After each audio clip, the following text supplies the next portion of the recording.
Hello, everyone. Good morning. Good morning. How are you on this wonderful Thursday morning? Welcome to another edition of Debt Ain't My Daddy. I'm your host, LJ Young. For those of you that are new to my channel, I'm a 100% debt-free motivational speaker. Good morning. Good morning. Good morning, Miss Buckner. Good morning. I'm skipping over your first name because I don't want to mess it up. So the last name's easier for me to say. So how are you guys this morning? Much appreciated. I'm LJ Young, and I'm a 100% debt-free motivational speaker and personal finance educator. I help people become financially free by helping them financially see outside what I call the debt matrix. Good morning, Charles. The debt matrix is a place where everybody lives that believes in credit and debt and believes in worshiping the almighty credit gods, Experian, TransUnion, Equifax, all those. Almighty credit gods, we can't do anything without you. That's where they live, in the debt matrix. All right. What I do is by helping people see outside the debt matrix. I expose the glitches in the debt matrix.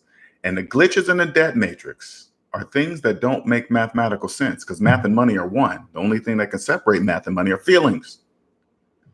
And if it doesn't make mathematical sense, it doesn't make financial sense either. All right. Before I get started, good morning, Fred. Good morning. Good morning. Oh, thank you. Thank you. I always enjoy going on O'Shea. Yeah, I always enjoy that. Before I get started, I want to make sure, because I'm getting the feedback from what people want in here. All right. So this is how I'm gonna start doing the shows. Okay. I'm gonna do this show and from every show on that from now on. Okay. So I'm going to, for the first 10 to 15 minutes, I'm gonna go straight into the core subject of the title subject of this video. Okay. And if it feels like I'm ignoring you guys on the chat, I'm not, because some people want to come into my videos, get the information, and then leave. They don't really want to deal with all the chitter chatter. Okay. So I'm gonna get straight into it once I start. But first I want to thank all my followers, thank all my new subscribers. I want to thank, everybody coming over from O'Shea Duke Jackson's channel. I really appreciate it. I have a donation link under every video. You can also follow me on Instagram at Debt Ain't My Daddy and Facebook, Debt Ain't My Daddy. All right. And I want to thank everybody for the emails. Good morning, William. Emails.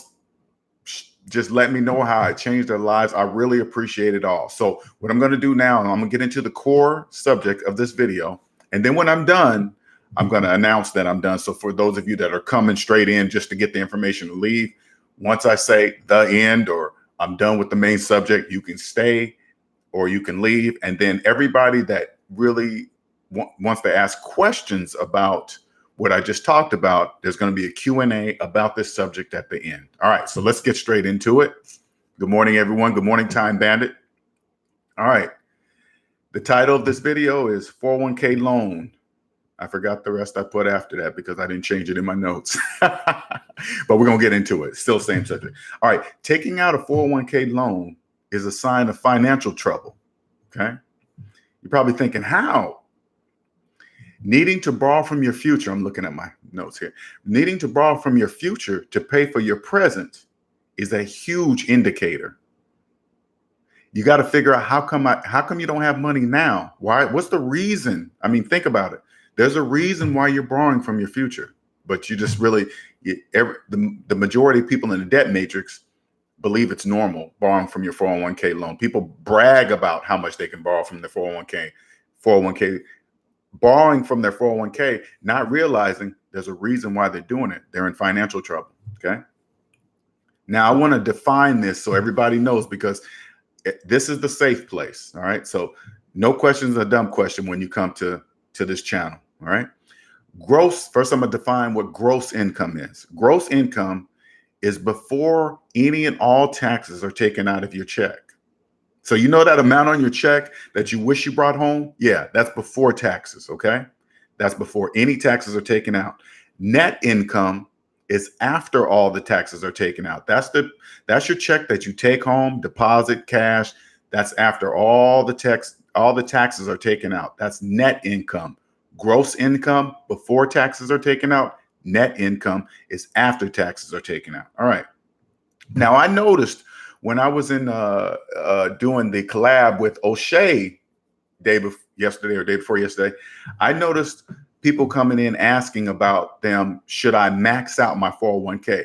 And I noticed that people were talking about two different things about maxing out. Okay. So I want to be clear my definition of maxing out. Okay. So I was noticing that the majority of the people were saying, hey, LJ, can I max out? But they were talking about maxing out the 3% match, the 6% match, right? That your employer offers. That's not what I'm talking about. Okay. Now, I want to make it clear when people say that, okay, I'm not talking about the 3% match or the 6% match. I'm talking about the IRS limit of $19,000 of maxing out per year. That's what I'm talking about. The 3% match and the 6% match is just like frosting on top of the cake. Look at the $19,000 as the cake. The 3% and 6% match is the frosting on the cake. That's what the regular people, everyday people in the debt matrix, they look at that match and they think, ooh, that's it. I got to do the match, right? But if people in the debt matrix just add up all, like, for example, if this is you, okay, and you don't have to be embarrassed if this is you. I'm telling you, this channel is the safe place, okay? When I say these things, that's not to be talking about you. Now, if you add up all your savings, add up all your debt, and then go savings minus debt equals how much money you have in real life. Now, if that number's in the negative, that's what you're matching. So whatever percentage you're putting in your retirement, thinking you're getting a match, it's mathematically impossible to match negative dollars. Okay, so you're not matching anything. All right. All right. Thank you. Thank you, Ms. Buckner. Yeah, don't forget to like this video. I always forget that. Don't forget to subscribe either. Much appreciated. Thank you. Thank you. All right. So the IRS, as of this video, the year of this video, you can max out $19,000 per year. Okay. Doing both is the best. First, this is like, okay, damn, let me see, make sure I say this right. First of all, not only do you get the company match in retirement, not only do you get the company match in retirement, you get to also put $19,000 away in your retirement at the same year. Now, mind you, the only people that can do that are those who are financially free, okay? It has to make mathematical sense before you can get this tax break. So $19,000 away from retirement, $19,000 put away for retirement. You get the company match, and you also get to take $19,000 off of your annual income. Okay. That will lower you in your tax bracket.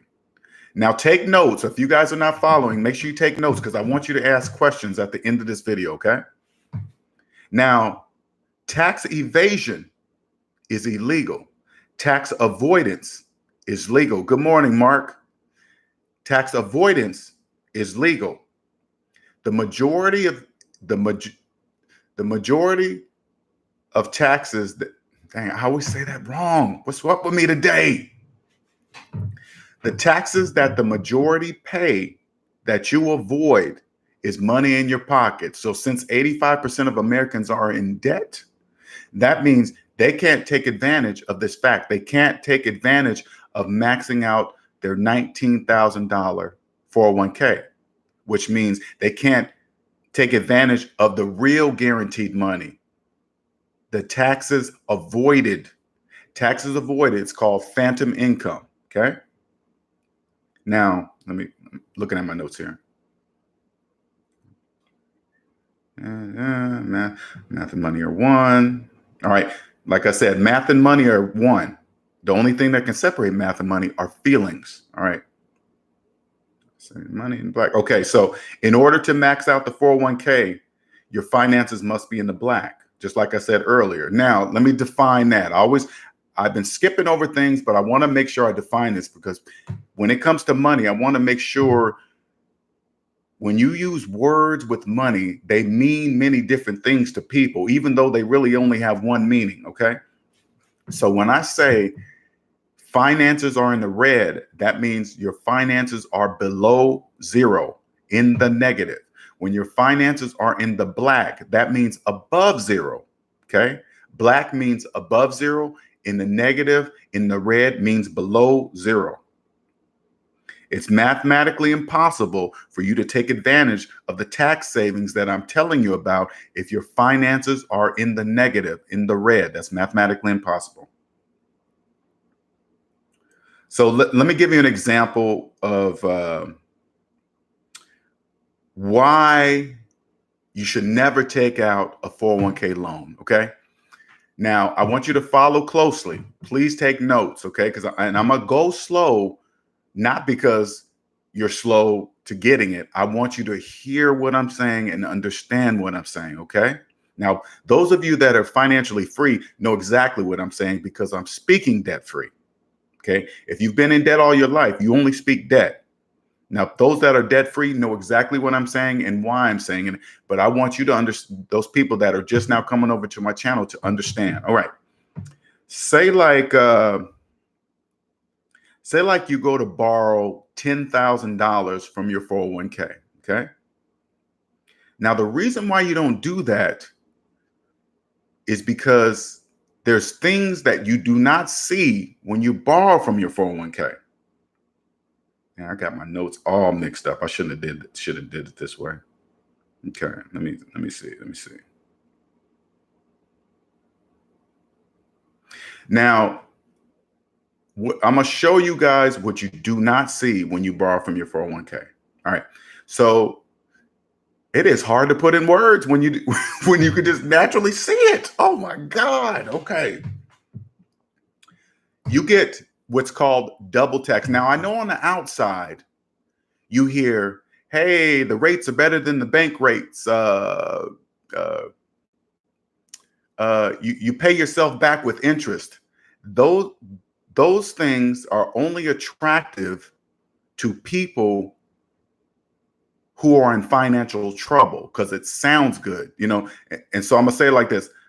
Of course, the 401k loan bank rates are better than the bank rates because you're not borrowing the bank's money, right? And pay yourself back with interest. That hooked me for a long time because that just didn't make any sense to me. But I'm gonna explain to you what that really is. What it really means is it's a fee for borrowing your money early. All right. So when you borrow from your 401k, you leave yourself open to many things. For example, if you borrow the money and you happen to leave or get fired from your job, that money's going to be immediately due. So if you borrow $10,000 from your job and you get fired, it needs to be paid back immediately, or that $10,000 is added to your annual income. That's number one, which will raise you in your tax bracket. Means you're going to be paying more in taxes at the end of the year. Plus, there's a 10% penalty for pulling your retirement money early. Okay. So you're going to be paying a high percentage. So now you're pretty much locked at that job because most 401k loans go for 5 years. For 5 years, you have to worry about that. You're locked in. You can't leave unless you got the 10 grand to pay back immediately. Okay. That's messed up, man. And they allow you to, 401k loans allow you to borrow up to 50% of your retirement money. That is insanity. You are forever a slave to that job if you do that. Ooh. So when you hear about people borrowing money and borrowing money from their 401k and putting down on their house, they're locked in. There's no escaping that, buddy. No escaping that. Okay. Plus, you get double tax, and I'm going to explain it to you. Okay. So here's a couple of more downfalls. Now, when you borrow from your 401k, most employers no longer allow you to contribute to your 401k retirement while you have an outstanding 401k loan. They prevent you from adding to that retirement. So when you contribute to your retirement, that is done with your gross income. Good, John. I appreciate that. Hey, Red Shark, what's up? BK from the Rockies. Now, again, remember when I defined earlier between gross and net? When you contribute to your 401k, that is done with your gross income before taxes. When you borrow from your 401k, the only way you can pay back your 401k is with your net income, your money that has already been taxed once. Okay. This is why you should never borrow from your 401k. I'm gonna explain it now. Listen closely, okay? When you pay back your 401k, it can only be done with your net income, your money that has already been taxed once. So if you borrow $10,000, okay, when it's time to pay back that $10,000, it's not going to be $10,000 because it's going to be the percentage of the IRS taxes out of that money is going to be taken out. So it's going to be less. So say, for example, you borrow the 10 and then when it's time to pay back, you take out, let's say 30% in taxes, which is, let's say $3,600. Okay. When you pay back, you're going to be short $3,600. So now you got to work more hours to fill the gap of the $3,600. I hope you guys are following me, because it's not a full $10,000. It's $10,000 minus taxes that you're paying back, money that has already been taxed once. And then they always say, pay yourself back with interest. So it's going to be even more paid back with after-tax money. Are you following? Okay. Now let's go all the way over to retirement. When it's time to pull, say like this, say like after you paid the $10,000 back, pay yourself back with interest, it's $12,000. Okay. $2,000 extra after the 5 years. You took 5 years to pay back $10,000. Now you pay back a total of $12,000. So now when you go to retirement age to pull out that same $12,000, guess what's going to happen? You're going to get taxed again on that same $12,000. Now here's the part where the pay yourself back with interest. Okay. Now, when you go to pull out that $12,000, you're paying taxes on $12,000, and the $2,000 of that 12 is the interest that you paid earlier in life. When you paid the $10,000 back with after-tax money, you also paid the interest with after-tax money. So when you come on the other side of retirement age to pull that same $12,000 out, you're paying taxes on $12,000 again. Do you understand? That's why you never do that. You get double taxed. That's the hidden penalty for pulling your money early. That only happens to people that don't understand how this works. They believe that money is easy to access, easy. Nuh-uh. Oh, you pay so many times. You can't contribute to your retirement when it's out. You lose the tax deductions earlier in life when you contribute to it, because you get to take that same money off in taxes when you contribute to your 401k. Once you have the loan out, you can't. So you miss tax advantages. There's hidden fees when you pull out, like when you pull the 401k, there's a fee associated with that, some administrative fee. You know, it's just, oh my God, it's just so much, right? Now, let me go. That's why you never do that, and bear with me, you guys, because when I'm telling you guys about this, I'm running the numbers in my head. That's why I'm hesitating, because I want to make sure I'm saying this in the right words. Because again, when I was doing the O'Shea collab the other day, I was hearing people talk to me, but most of them were not knowing what they were saying. Oh yeah, I'm maxing out my 401k. I want to go, no, that's not what I mean. You know, it's like, oh, you're talking about the 3 to 6%. No. Mm-mm. But if somebody's in debt, they don't know what they're saying because they don't realize they're in the negative. And if you're in the negative, it's mathematically impossible to match anything. So if I say, no, I'm talking about the $19,000, they're really not trying. $19,000, who can afford that? Only people that are not in debt can afford that, that take advantage of the real money. The real money is the tax savings that the majority of people cannot see or do. That's called phantom income.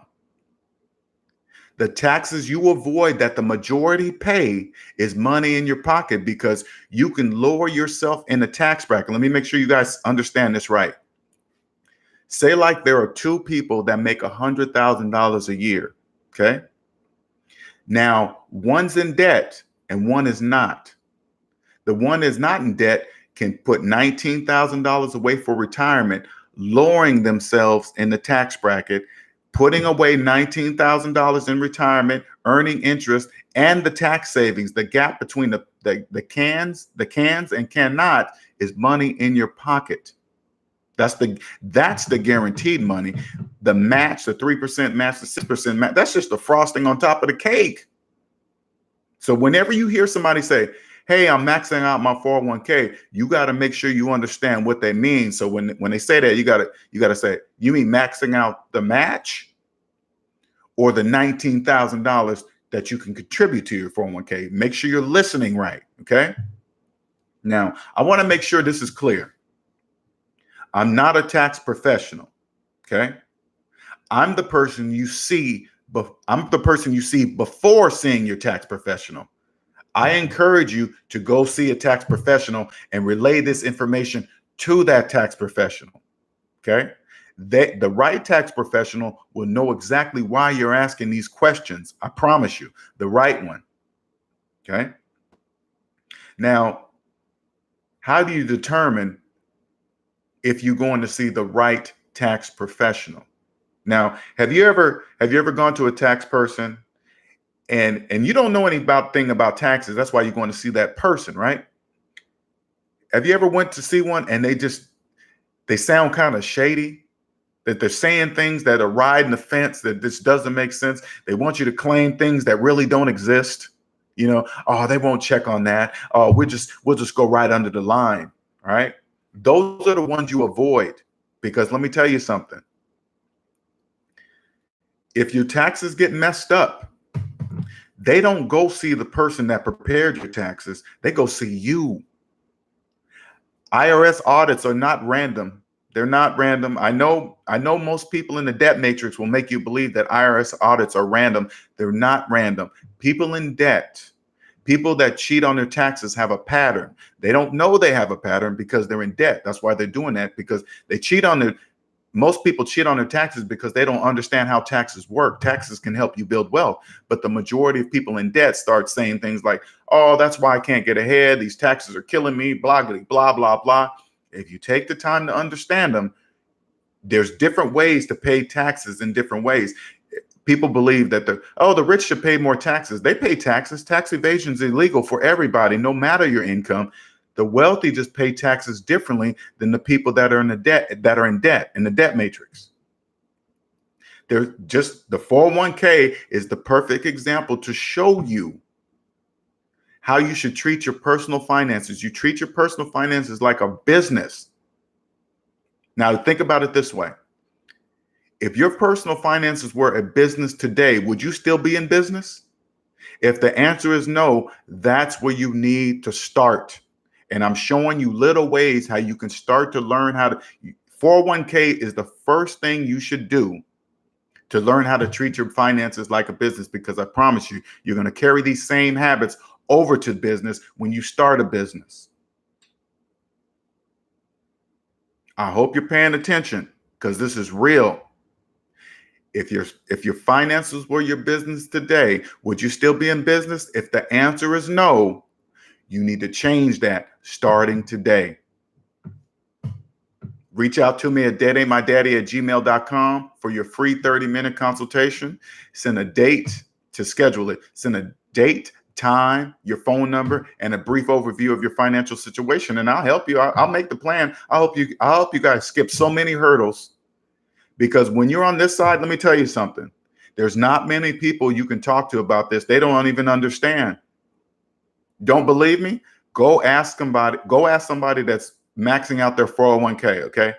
See what their definition of maxing out 401k is, and then you ask them this. Hey, man, do you happen to know how much debt you're in? If they tell you no, they're not maxing out anything. People that manage their money well know exactly how much debt they're in, if they're in debt or they're not in debt.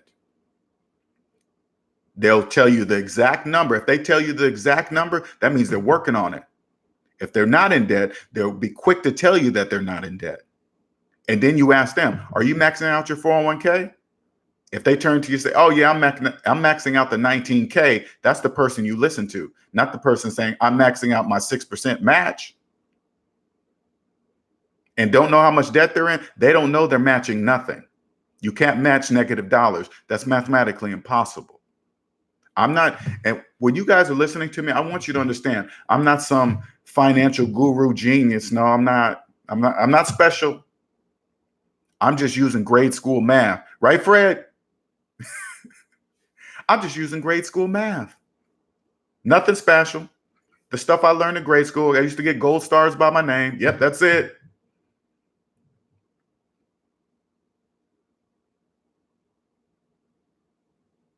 Now, if you come across, say for example, you have a tax person doing your, you want to relay this information, this 401k information to that person. And this person is doing these sounding like these shady things. I guarantee you this, if you saw that person's personal credit report or even ask, it will confirm everything you believe. It'll confirm everything you believe inside. They probably have tax problems. They probably owe money to the IRS and they're doing your taxes. Because have you noticed anybody and their mama can do taxes? They can say, hey, I can do your taxes and I'll get you the most money back. And you don't know. You don't know. Go to a reputable tax person, tax place that their reputation backs them, no matter the cost, because they're going to do it right. You don't go cheap on your taxes. You don't go cheap on something that can put you in prison. Because what most don't understand, this is why taxes are the backbone of the entire system. When you max out your 401k, that's the government's way of saying, hey, if you put your money in here for right now, we'll give you a tax break. Not only will we put $19,000 in your retirement, we'll take that same $19,000 off your annual income this year and every single year you do it. Again, the taxes you don't pay that the majority does is money in your pocket. That's called phantom income. It's only phantom to those in debt. They can't see it. It's mathematically impossible for people in debt to see it. They will never see it. Tell somebody, hey, man, you maxing out your $19,000. And if this is you, if you've never maxed out your 401k, because that was me, I'm not even talking about you. If you've never maxed out your 401k, there's a problem. You're missing on money that you cannot see. Stop being fooled by the match. That's just the frosting. When it comes to words inside of money, make sure you define them. If you don't know what gross income means, understand it. If you don't know what net income means, understand it. Don't play around, because when you do that, this is what it sounds like outside the debt matrix to those of us that understand we speak debt free. Okay. This is what it sounds like when you don't know how much debt you're in. You go, you take a guess. You go, hey, how much debt are you in? Oh, I think it's around this. I think this is what it sounds like outside the debt matrix. If I ask you that same question, but I said, hey, what's 1 + 1? You go, I think it's around, it's sort of, see how crazy that sounds? That's exactly how it sounds when you guess about how much debt you're in. What's up, Fresh Prince CEO? Debt free by December. Uh-oh. All right. For those of you that came to get the meat of the video, I know I would sound like I was jumping around because I didn't put my notes in order the way I should have put them in order. Sorry about that. That'll never happen again. But anyway, that's the end of the 401k loan. Why and why not? Okay. Whys, yes and no's to the 401ks. Okay. So now here's the part with the question and answers. If you guys don't want to hear that, you guys can just cut out. I know my videos be long. I try to keep the meat of the video in about 30-minute sessions. Now we can talk about the question and answers of this video. Okay. If you didn't understand any questions about 401k loans, that you didn't get, didn't really understand why you're double taxed, what does that mean? I can explain it more in detail. Any questions? I didn't max out $11,000. I still get that credit. 2 jobs. I didn't max out $11,000. I still get that credit. I'm not quite understanding what you're saying, Two Jobs. Because maxing out a 401k is $19,000. So I'm not sure if that's a question or you're telling me something. Any other questions? Please don't forget to like this video if you enjoy it. More stuff. Don't forget I have a donation link under each and every video. It doesn't count. It doesn't matter how much you decide to donate, and just put in a note in the bottom, because this is what I enjoy. I enjoy when people put in and say how I changed their life or helped their life in some way, or they were about to do something and they saw my video and changed their mind and didn't do it, right? BK from the Rocky, that's 19K is a really good way to lower your taxable income that year. Yes, exactly, BK, for sure. Headed out to get out the, oh, John, great, okay. I put 11,000 in. Yeah, so Two Jobs, they're going to take $11,000 off of your annual income. So let me give you an example. Say like you were, let me bring this up. Now I'm going to bring up the 2019 tax bracket. Now, if you don't know your tax bracket, you need to understand that too, but that's going to be a different video. So that's 24%. Okay. Now if I made $100,000, that places me in the 2019 tax bracket. That places me in the 24th percentile tax bracket. Now, if I contributed $19,000 into my 401k, that would take me from the 24th percentile tax bracket down to the 22 percentile tax bracket. So money in my retirement that's earning interest, saving on taxes, dropping down because I'm paying less taxes because of 24 percentile tax bracket to the 22. See all that? That's money. That's all money that the majority of people cannot do because they're in debt, nor can they see it, probably never even heard of it. Okay. What is the benefit to putting? That's Uncle Land. That's after tax. So that's money that will grow tax free because you must pay, you put that money into your Roth with your net income, not your gross income. Okay. But the money first, you max out all pre-tax vehicles first. Okay. And then if you still got money after all 401k, HSA, traditional IRA, after you max all those pre-tax money, because that's money right now, that's guaranteed money today. Okay. If you still have money after all those vehicles, then you go to that. I personally would then go to Roth. Okay. But again, go see your tax professional and tell them what I'm telling you. I'd still always go see, because I'm not a tax professional. I just see things differently now that I'm out of the debt matrix. This is the government's way of saying, hey, if you do this, we will give you tax breaks today, each and every year, starting now. Okay. Time Bandit, can you consolidate all personal debt under a business file and file a Chapter 7? Can you consolidate all personal debt under a business and file? I don't know, Time Bandit. That sounds kind of sketchy, man. they got. Now, I don't think you can cross over like that. And when you do things like that, I want you to understand something, Time Bandit. There's more people, and I'm not calling that a scam or whatever, but it just doesn't sound right to me. And you got to understand, there's more people trying to skirt the system than not. So you got to remember, IRS agents get more practice of people thinking they're doing something new to avoid taxes, to avoid debt, bloggity blah, right? There's the majority. If the majority of people are in debt, there's the majority doing that.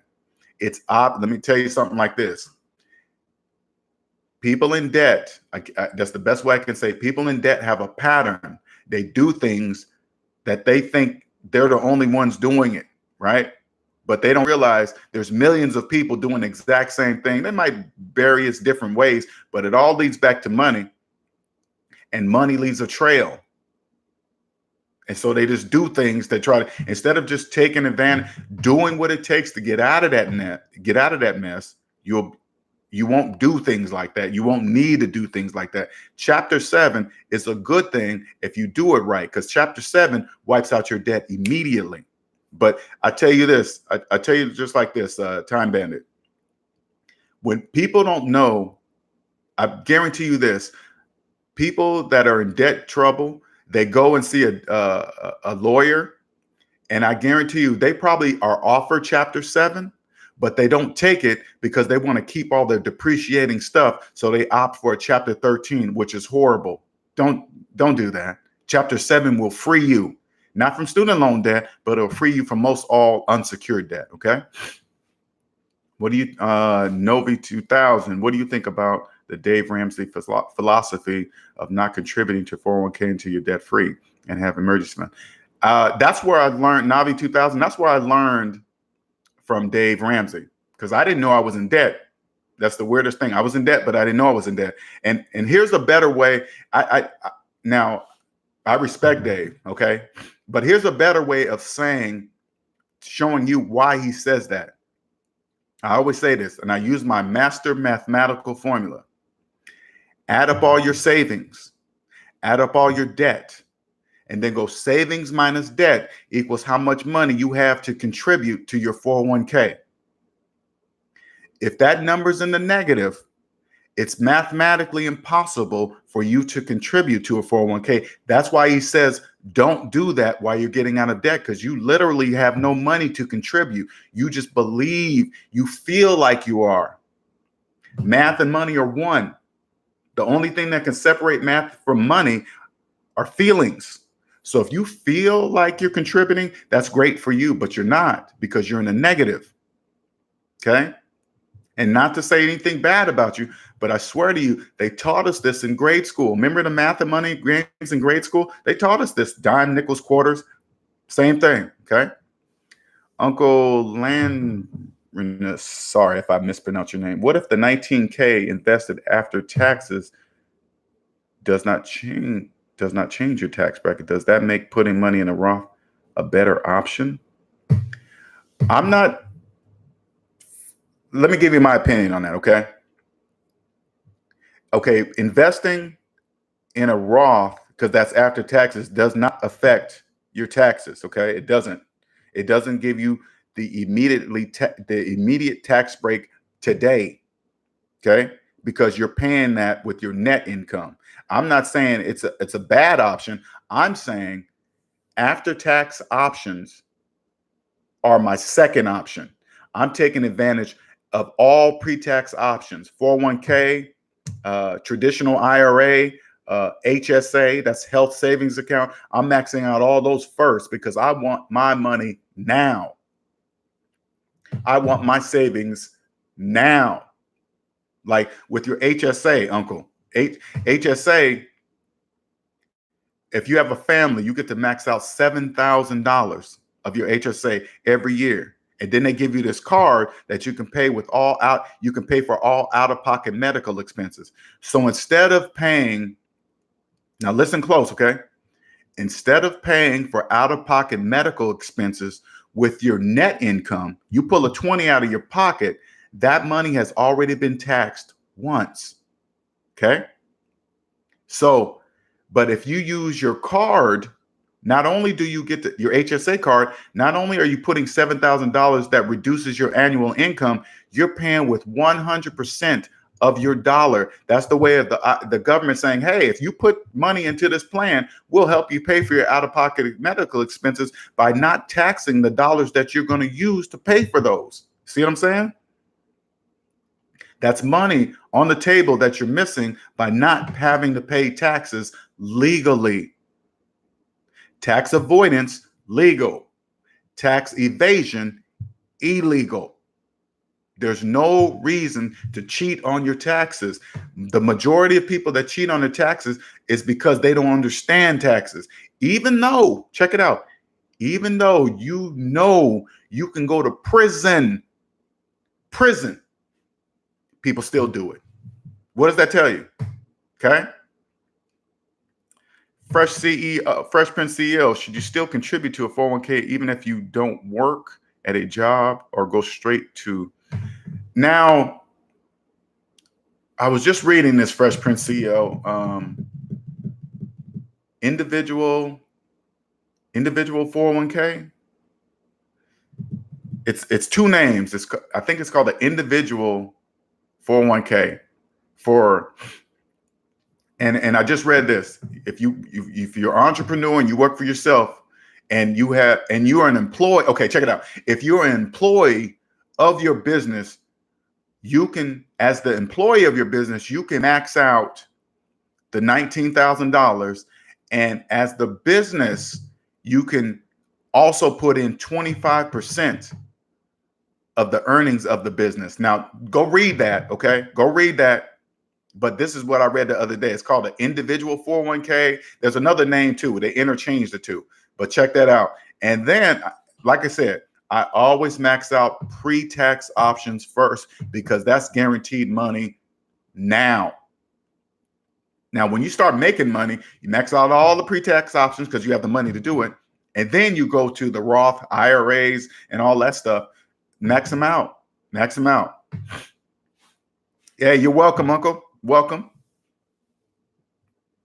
Got it? Okay, cool. Because like I said, look up individual 401k or something like that. I just forgot the exact name. I was just reading it a couple days ago because I wanted to look more into it after my collab with O'Shea. Any other questions? And if I'm not clear, I want you guys to understand, again, this is the safe zone, okay? If I'm saying something you don't understand it, just say, hey, Linnell, I don't understand what you just said, or LJ. People call me LJ. LJ, I don't understand what you're saying. Can you say it more clearly? I didn't get that. Well, I'm doing this.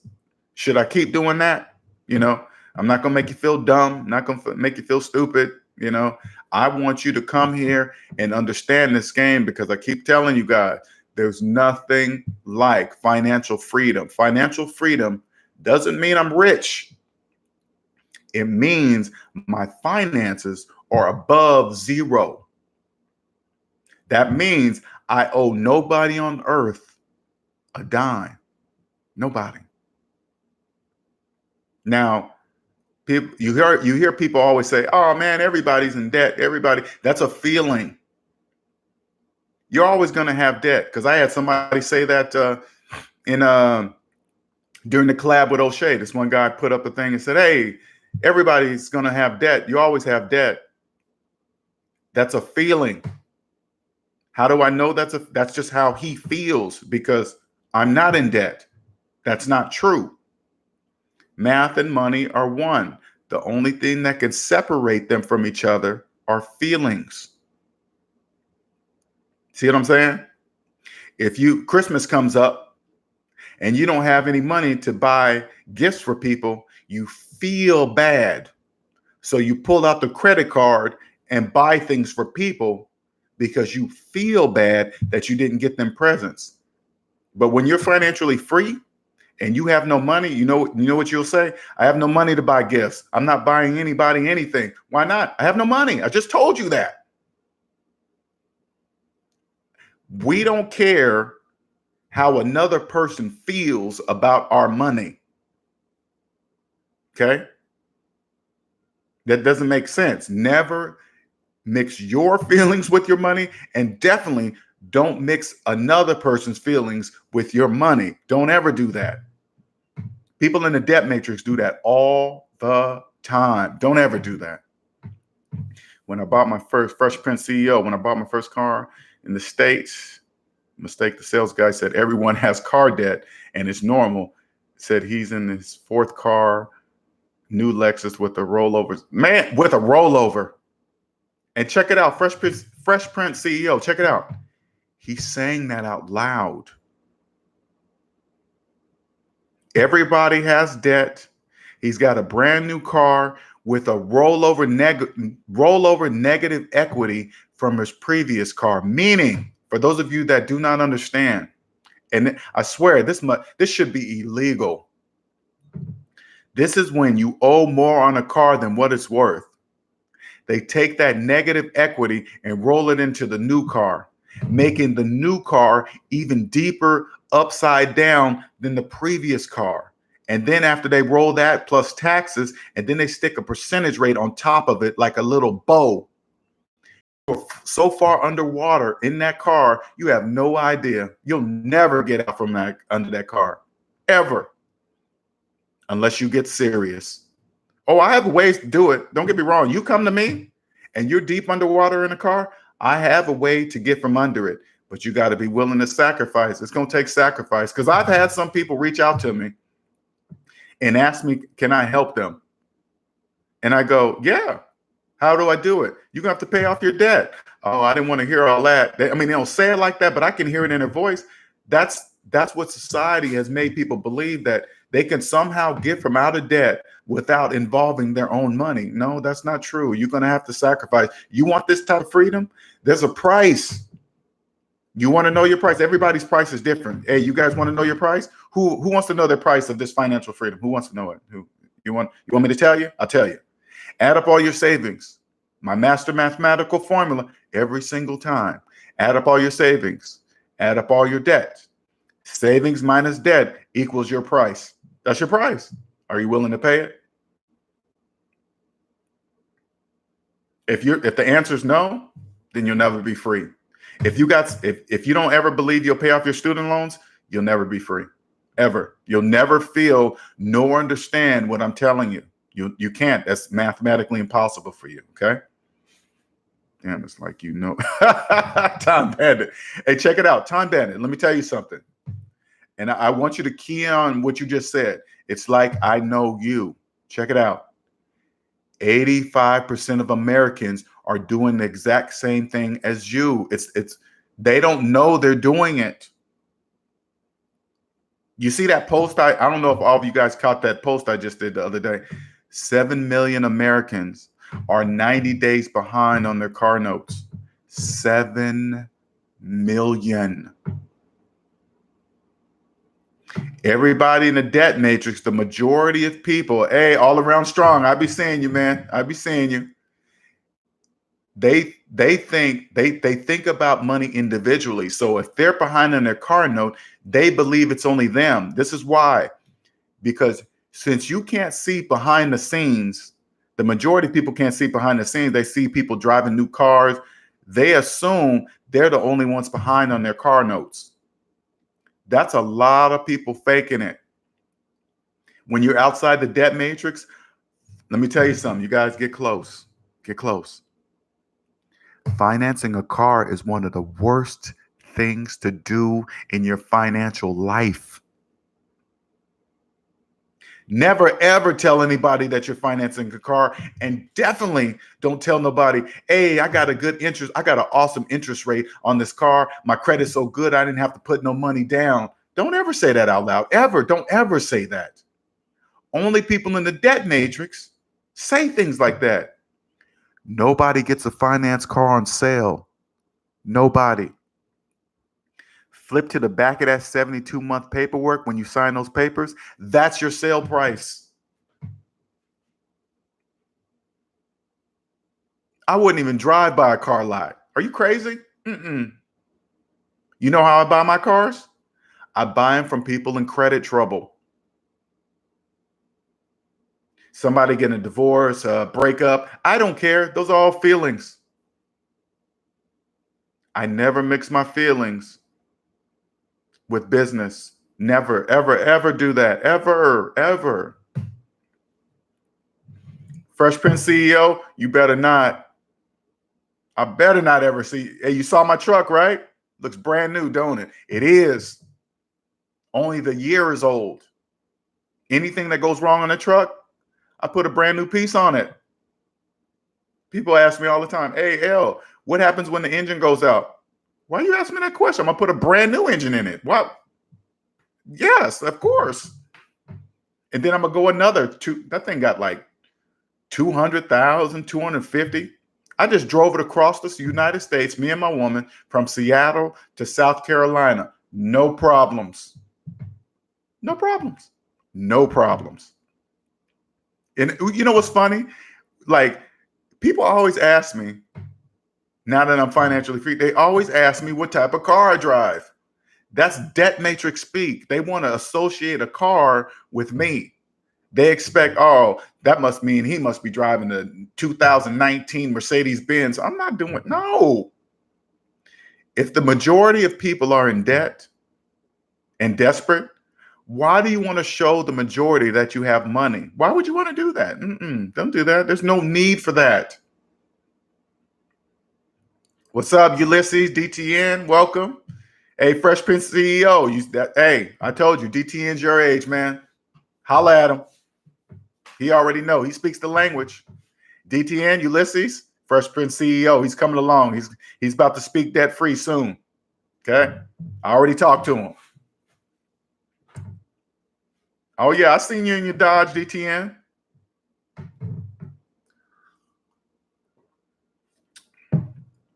This day and age, your car. Hey, our car. Ain't that the truth? This day and age, your car indicates your status. This is what they don't see, our car. When they're sitting in traffic every single day, they don't realize the very thing that they're sitting in traffic in is the very thing that's why they got to sit in traffic, because of the car they're in. They're sitting in the thing that's keeping them in the traffic, but they don't know that. And the state, the government, and the government's not bad. The government is us. Stop separating yourself as the government is some other entity. The government is us. Okay, we are it. So they just pick people off like shooting fish in a barrel. Traffic is created because everybody is in debt and they need to get to work. And then they create carpool lanes, charge a ridiculous amount of money. And guess what? Fish have to, oh man, I'm tired of sitting in this traffic. Next thing you know, not only are you paying your higher car insurance, car note, now you're paying extra just to drive it on the road. Crazy. Just digging yourself deeper in debt, just digging yourself, and don't even know it. The majority of people don't even know they're doing that. This is the place. Schedule your free 30-minute consultation. Email me at deadaintmydaddy@gmail.com. Ill Wills, hello. Email me, deadaintmydaddy@gmail.com. Let me put that up there, okay? So you guys can know.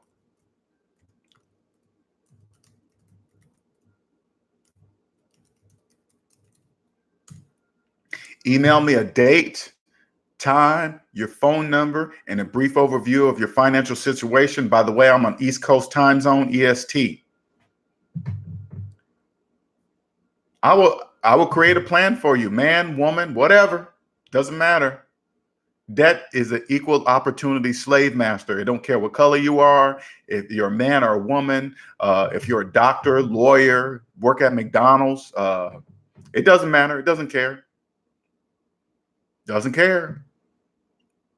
Don't be fooled by somebody's job title because you hear somebody that's a doctor, you be like, oh, that's Dr. So-and-so. You automatically assume that they have money or they're rich. That's not true.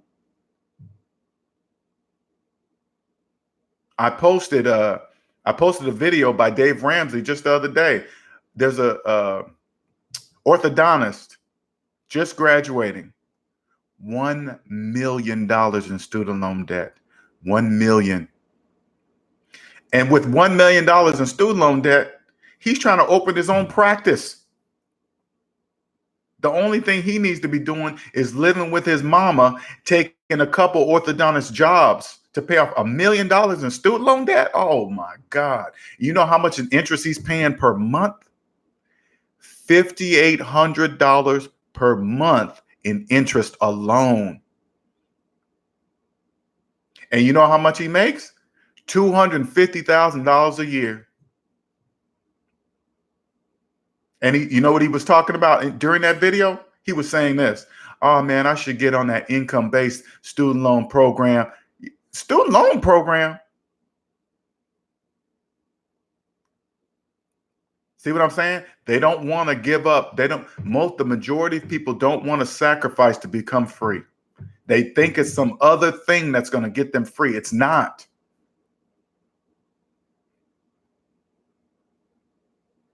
saw that. Hey, exact. I was all around strong. I posted that on my Facebook so people can see it.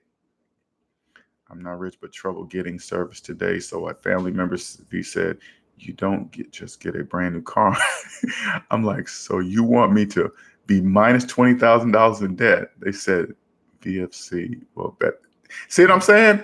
They're speaking debt, DTN. They're speaking debt. But remember, don't give them the face, Ulysses. Don't look at them like they're weird. Don't look at them like because I was once in the debt matrix. Okay, this is what humbles me. This is what allows me to speak to you guys the way, hey, Reality of Fitness, welcome.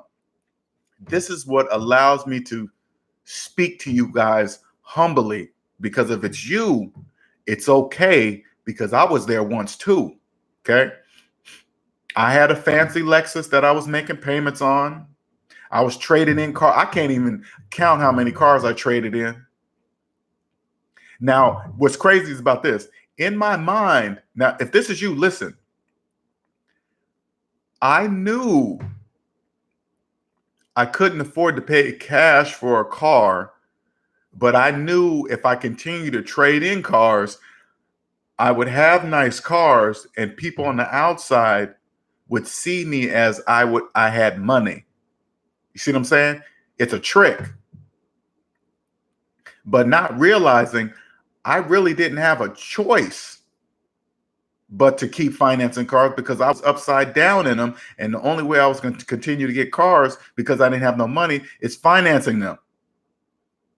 But when you're wrapped in that loop, I was beginning to just settle with, hey, at least I won't look broke, even though I was broke. That's the craziest part. But when you're outside the debt matrix, I can see broke people. Just like that movie, I see dead people. I see broke people. I see broke people. I see broke people. It's so bad. It's so bad. But I can't say that. That's why I have no friends. I won't have family.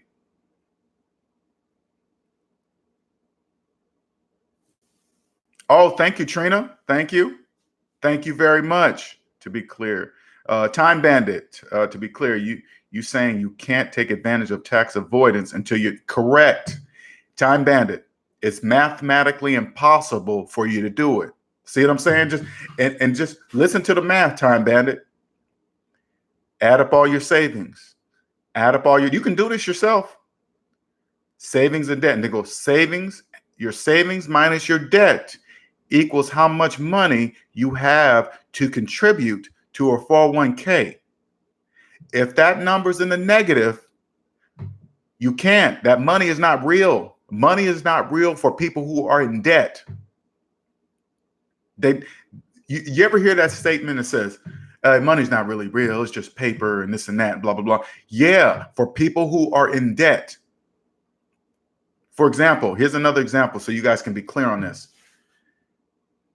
If a person in debt has $100,000 in student loan debt, but they have $1,000 in their pocket, 1,000 minus the 100,000 is negative $99,000. Now, I know when they pull that money out of their pocket, they can see it, feel it, smell it, go buy something with it, but it's not really there. They're negative $99,000 in the hole and growing because of the interest on the loan. So every day, say like they kept that $1,000 in their pocket for a month or at the house. Every day, that $1,000 is going down. It's getting less. It's getting less because that student loan interest is growing. This is the language of debt free. I'm not saying anything that's a lie. This is why I chose this profession. It's undeniable. People might not like it, but hey, that's their feelings. There goes that feeling. So if you ever come across somebody giving you financial advice and they started out just like this, well, you know what? I feel that I'm getting, I'm putting money into my 401k. I feel like listen to the word feeling. If you hear that word, you better not take financial advice from that person. That's just because of how they feel about it. Who cares how they feel about 1 + 1 = 2? 10 - 5 = 5. Math doesn't care how you feel about it. It is what it is.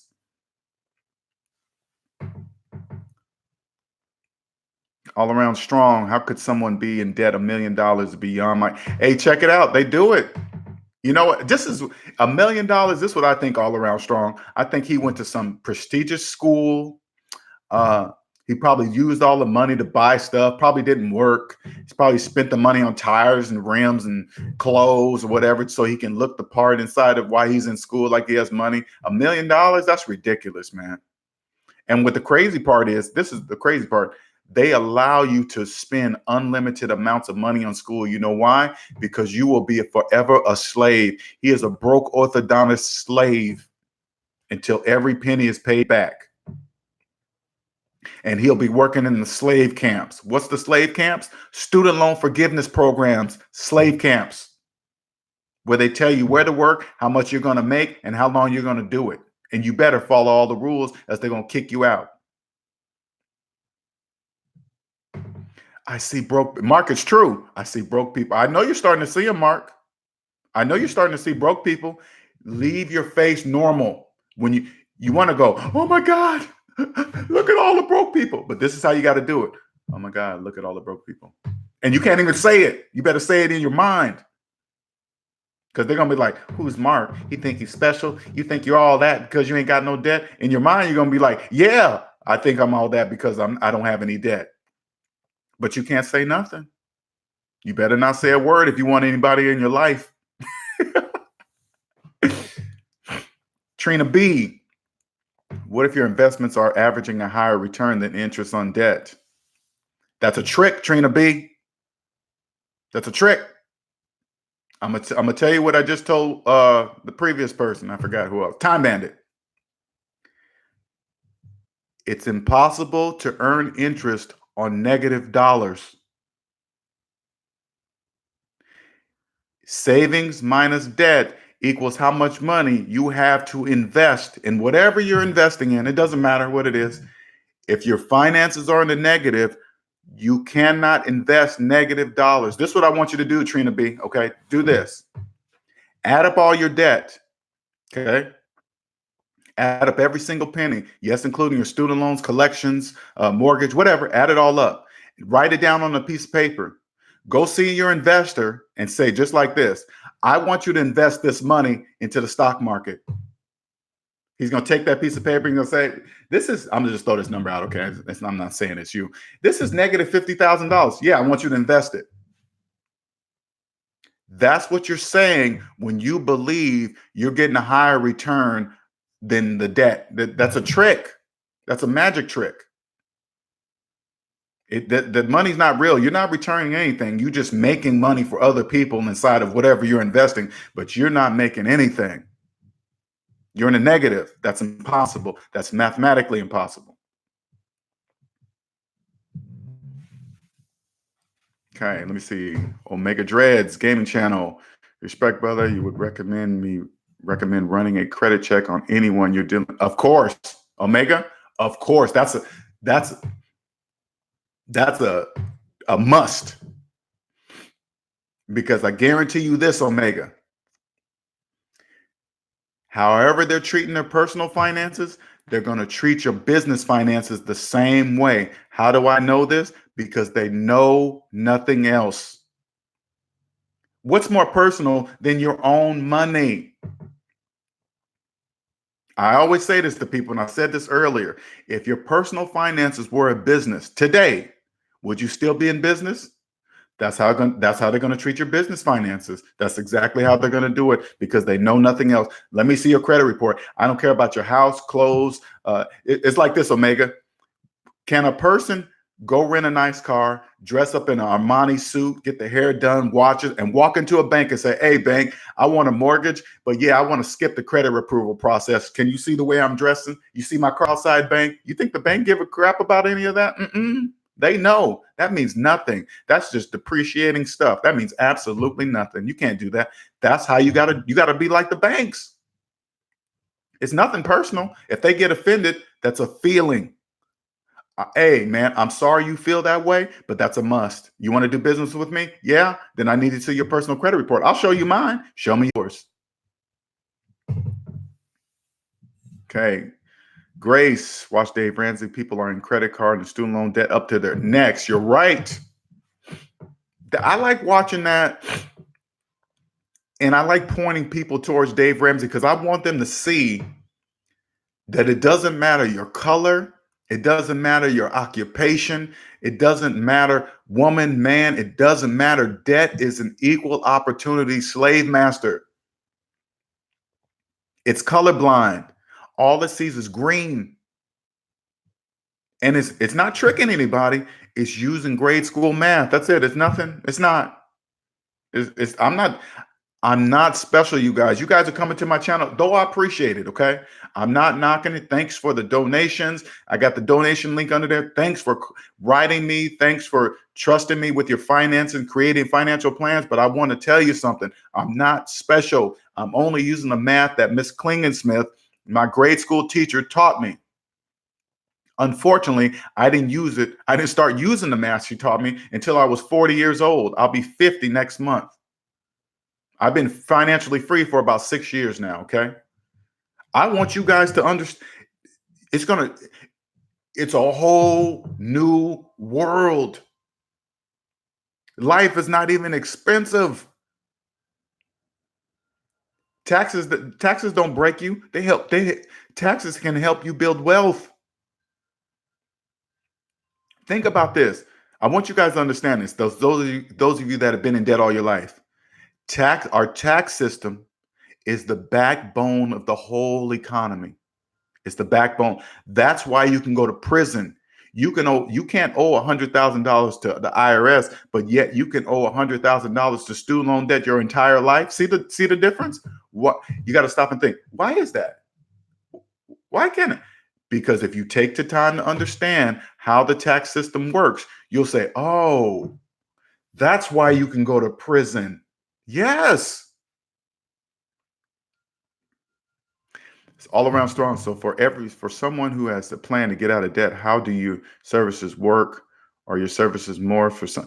I have different plans. So for people who have no plan, I have different plans for different people. Okay. I have about 3 right now. Now, that's why I always tell somebody to send me their financial situation and I'll know which plan to apply, because there's people that make really good money. I can tell they're good with money, but they're missing some pieces. There's a certain plan for them. And once I show them, I can hear it click. And this is how I can hear it click when I'm on the phone with them. I will tell them something that they didn't see, and it'll be a long pause, and then they'll laugh. They don't know they're doing it. I'll tell them, they'll go, and they'll laugh. And then I know it just clicked. That's when I know. And there's some people, this is all around strong. This is the crazy part. Let me tell you something. The people with the worst credit are closer to zero than the people with the higher credit. They don't know that. They look at their bad credit and they can't get approved for credit because of their bad credit, not knowing that that's a plus. They're closer to zero. The only thing that matters is who's closer to zero. People with 500-600 credit score with maybe $20,000 in debt. And they'd be like, "Oh man, that's a lot of money." No, it's not. You're closer to zero. But they don't see that. I help people see that. Okay. Our carp, I don't understand how some people believe that being in debt is normal. Our carp, here's the reason. It's conditioning. 85% of Americans are in debt. In order for us, this is debt. I'm speaking debt free right now. Okay. So you can get it. Not saying that you don't already. Okay. I'm just saying, so other people listening. In order for us to remain wealthy, in order for us to remain financially free, the majority of people must remain in the debt matrix. They must believe that debt is normal for us, or the whole system would break. If everybody knew what I taught, the system would crack. It would crumble, because there would be nobody left to finance cell phones, cars, clothes, shoes, washer and dryers, furniture, tires, Anything that goes down in value, anything that depreciates, there would be nobody left to roll negative equity out of a car into another car. People are upside down on cell phones. You thought a car goes down in value? Can you imagine a cell phone? It sounds like, if you guys watch my videos, it sounds like a lot of the stuff I'm repeating. I want you to understand, it sounds like that because that's what it is. You get on this side of the game, it doesn't change. Math will never, ever change, ever. I don't care what year it is. I don't care how old you get. Math will always be math. That's why I chose this profession. I will do this until I'm dead. I don't have to upgrade. I don't have to change with the times. I don't have to do none of that. Math will be math, and it's universal worldwide. Doesn't care what type of dollar. You hear people all the time talking about, hey, everybody has debt. That's how they feel. That's conditioning. Somebody designed this system. Somebody did. This system and they figured out a way to hide it in plain sight. They figured out how to call getting rich a secret. By calling it a secret, makes the people in the debt matrix believe it's a secret, but it's not a secret. But by calling it a secret, they believe it's a secret. The secret is calling it a secret. It's crazy. DTN, I think we get so brainwashed that we sometimes, for the choices and decisions of simplicity. I know. Ulysses, I talk to a lot of people about this. You know what they say to me? Oh man, it's not that simple. Yes, it is. No, it's not. Then I go, somebody designed this system. I'm telling a person that I'm financially free and it's grade school math, and I'm proving it. Everything I'm sharing with you guys, I can prove with math. I can 100% prove. I can prove that people believe when they invest, they're getting a higher return than the interest rate on their debt. I can prove that that's not true, but people still don't believe it. That's the conditioning. That's somebody designed this system. Because think about it this way. I want you guys to see. We're going to step outside the debt matrix. This is what the banks have this on lock. If you are in debt, it's mathematically impossible for you to invest negative dollars inside of the stock market or whatever investment vehicle you're thinking. So in order for you to actually invest money into whatever you're thinking you're investing in, you literally have to borrow the money from who? The banks. You're indirectly, without knowing it, you're borrowing money from the banks, taking their money and investing. They cannot lose because whatever you say, like you borrowed the money indirectly, they don't know what they're doing. Okay, I'm speaking debt free. People that do this, they don't know they're doing this. So what they're doing, because it's mathematically impossible for them. So they're indirectly borrowing the money from the bank and investing in whatever they think they're going to invest in. If they lose, the bank doesn't lose. They still owe the bank. So the bank cannot lose. If they win, the bank wins because they're going to keep borrowing the bank's money. The bank cannot lose. If they invest and lose the money, they still owe the bank on top of interest.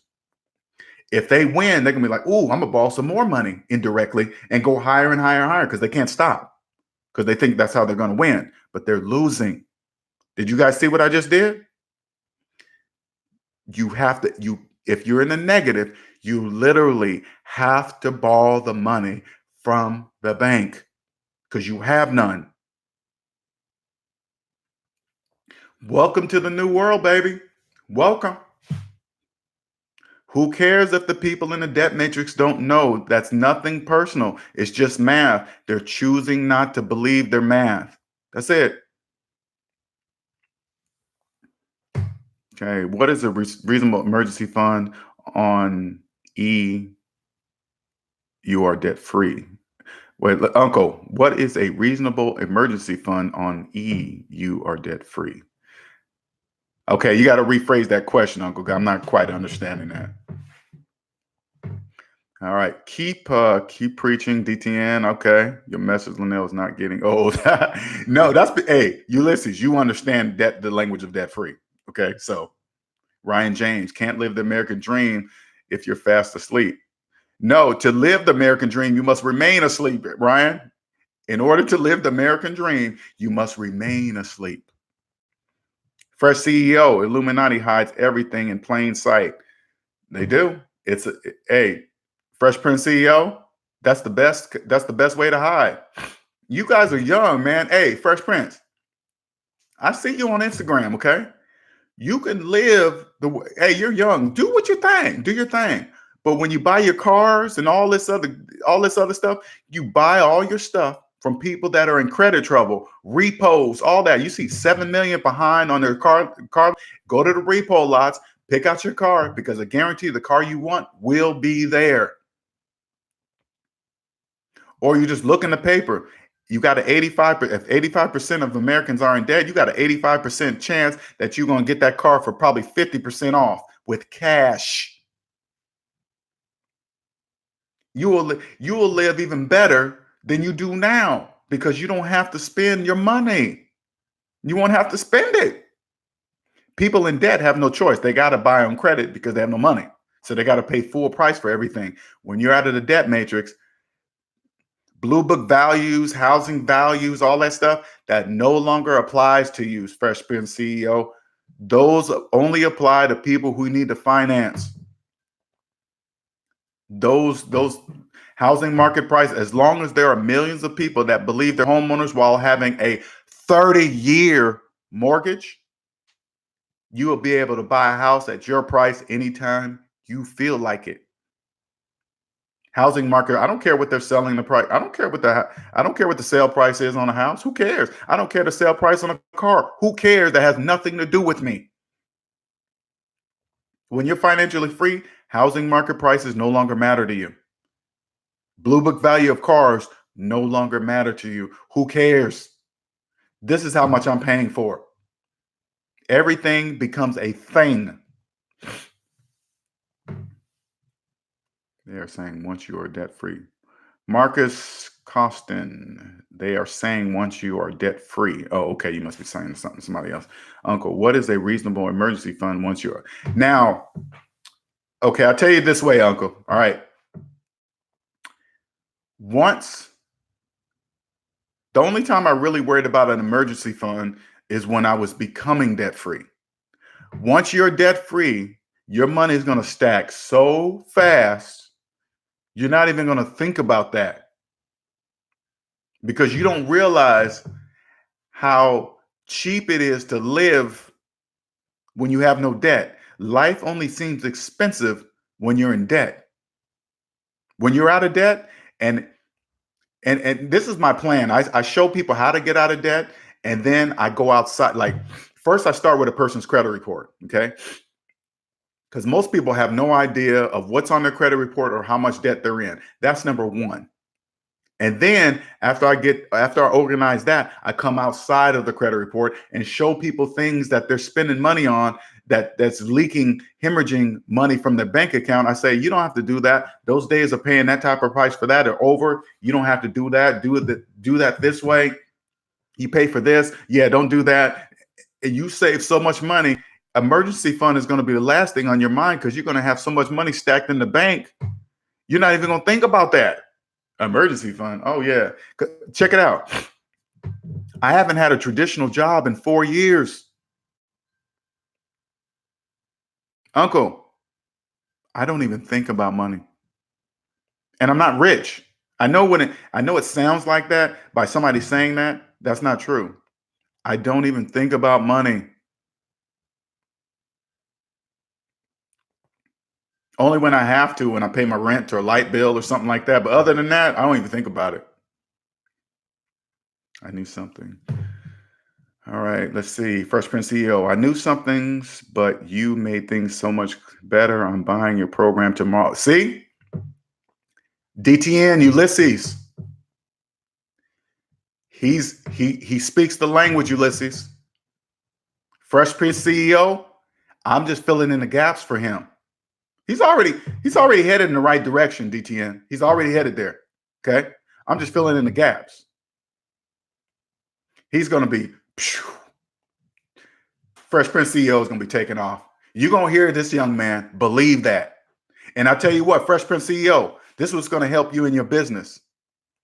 When you decide to start doing business with others, you're not going to be able to, but to help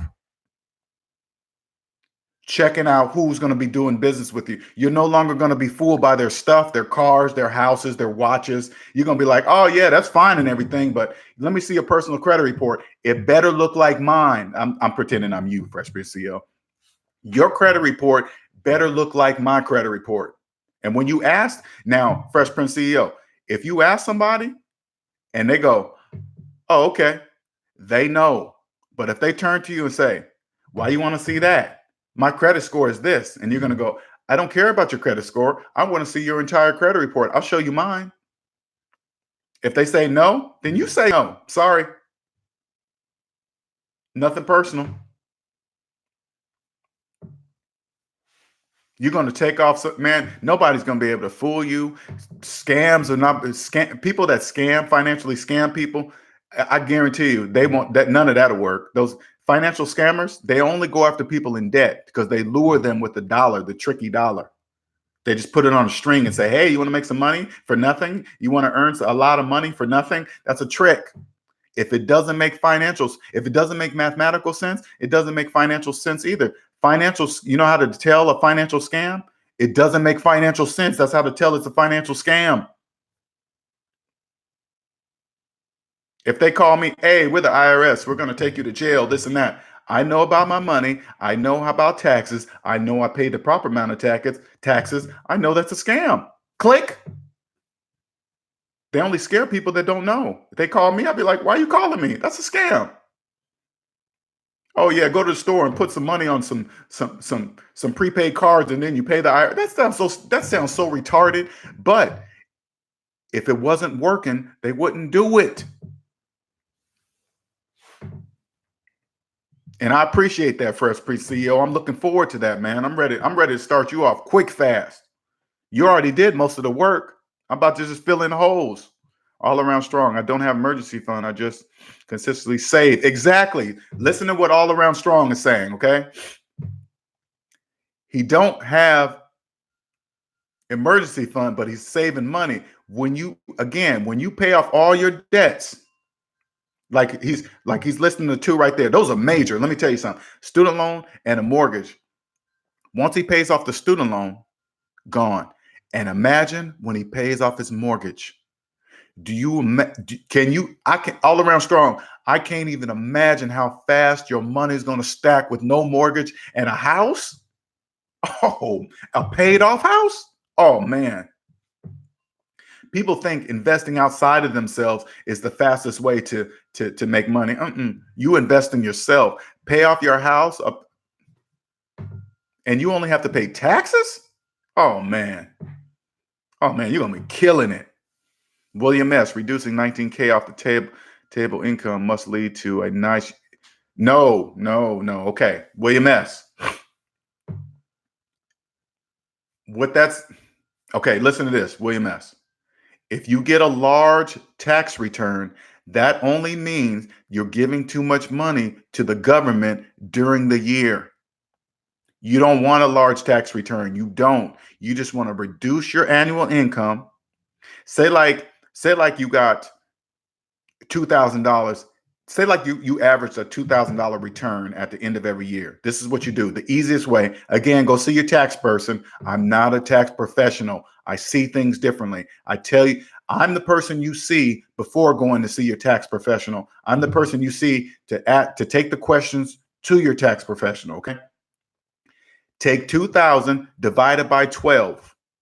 It'll come out to some number. I don't know what that is. You guys can do that. That's gross income, gross. You divide it by 12, say like it came out to be 200, okay? You adjust your W-4 to make sure you get an extra $200 of gross per month, okay? So you adjusted that 1, 2, 3, or whatever, right? To where you get an extra $200 per month gross. That'll flatten your paycheck. So you get the money during the year instead of at the end of the year. So when you hear people happy about their income tax check on Facebook, again, this is people in debt. Only people in debt that speak debt do this. When they're happy about their income tax check, excited about it, there's no reason to, because it's just money that they worked for. They just gave too much money to the government. The government used it for whatever they're using it for, and then they just give it back to you without any interest. That's all. They're not doing anything special.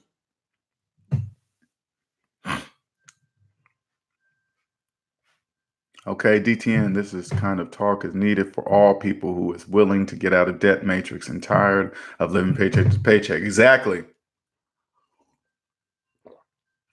Well, you bet. So basically, if you say 1,000 to throw on debts a month, would you say 700 that a month and the other 300 leave to add to your emergency fund? No. Okay. If you're getting out of debt, just like Dave Ramsey says this, you put $1,000 in your savings account as an emergency fund. This is only as you're getting out of debt. $1,000 cash that you can just get to when you need it, just in case. All other monies outside of that $1,000 go towards debt, but you must have a plan. You can't be paying off multiple things at the same time. You must have a plan, William S. $1,000 in your emergency fund as you're getting out of debt. I know it doesn't sound like much, but when you ain't got any money, that's what you got to do. Okay, that's the key number one. Once you're out of debt, you don't really talk about it. The best way I can say, you don't really talk about emergency funds because your money's going to be stacking so fast, you're not even going to be thinking about it.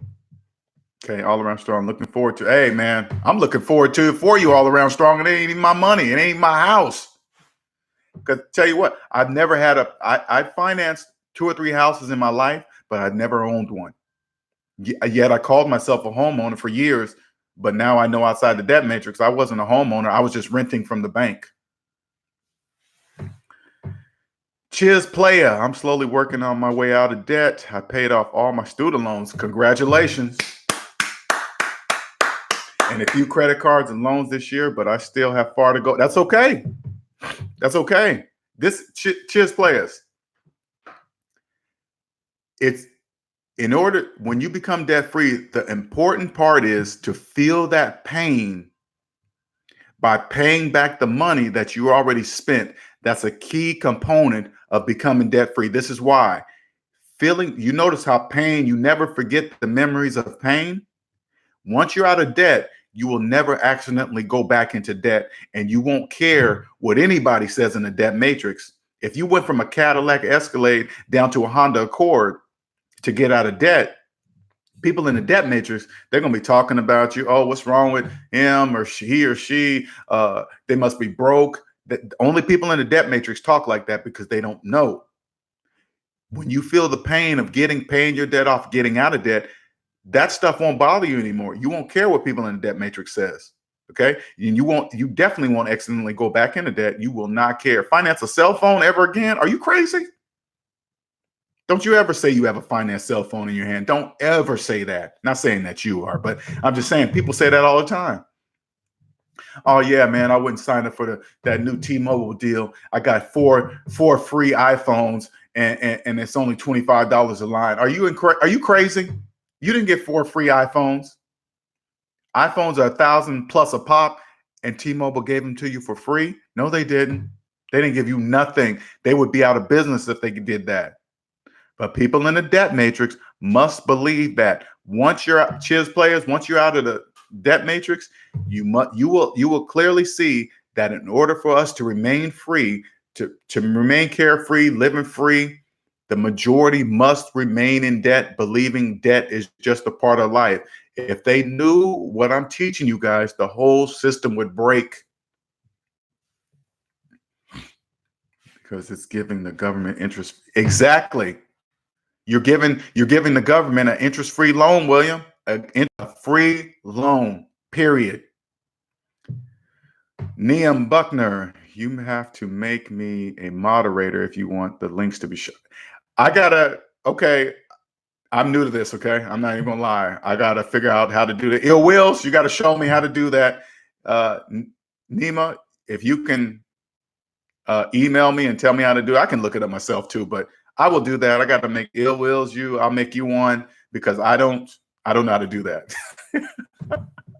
I will do that. Thank you for telling me that. I will most definitely email me, okay? Nima? I'm saying that right. Naima? William S., I'm talking after you have the 1,000 so you can build up a better stash, basically more security. Oh, yeah. Oh, you're going to naturally do that, William. You're going to naturally do that.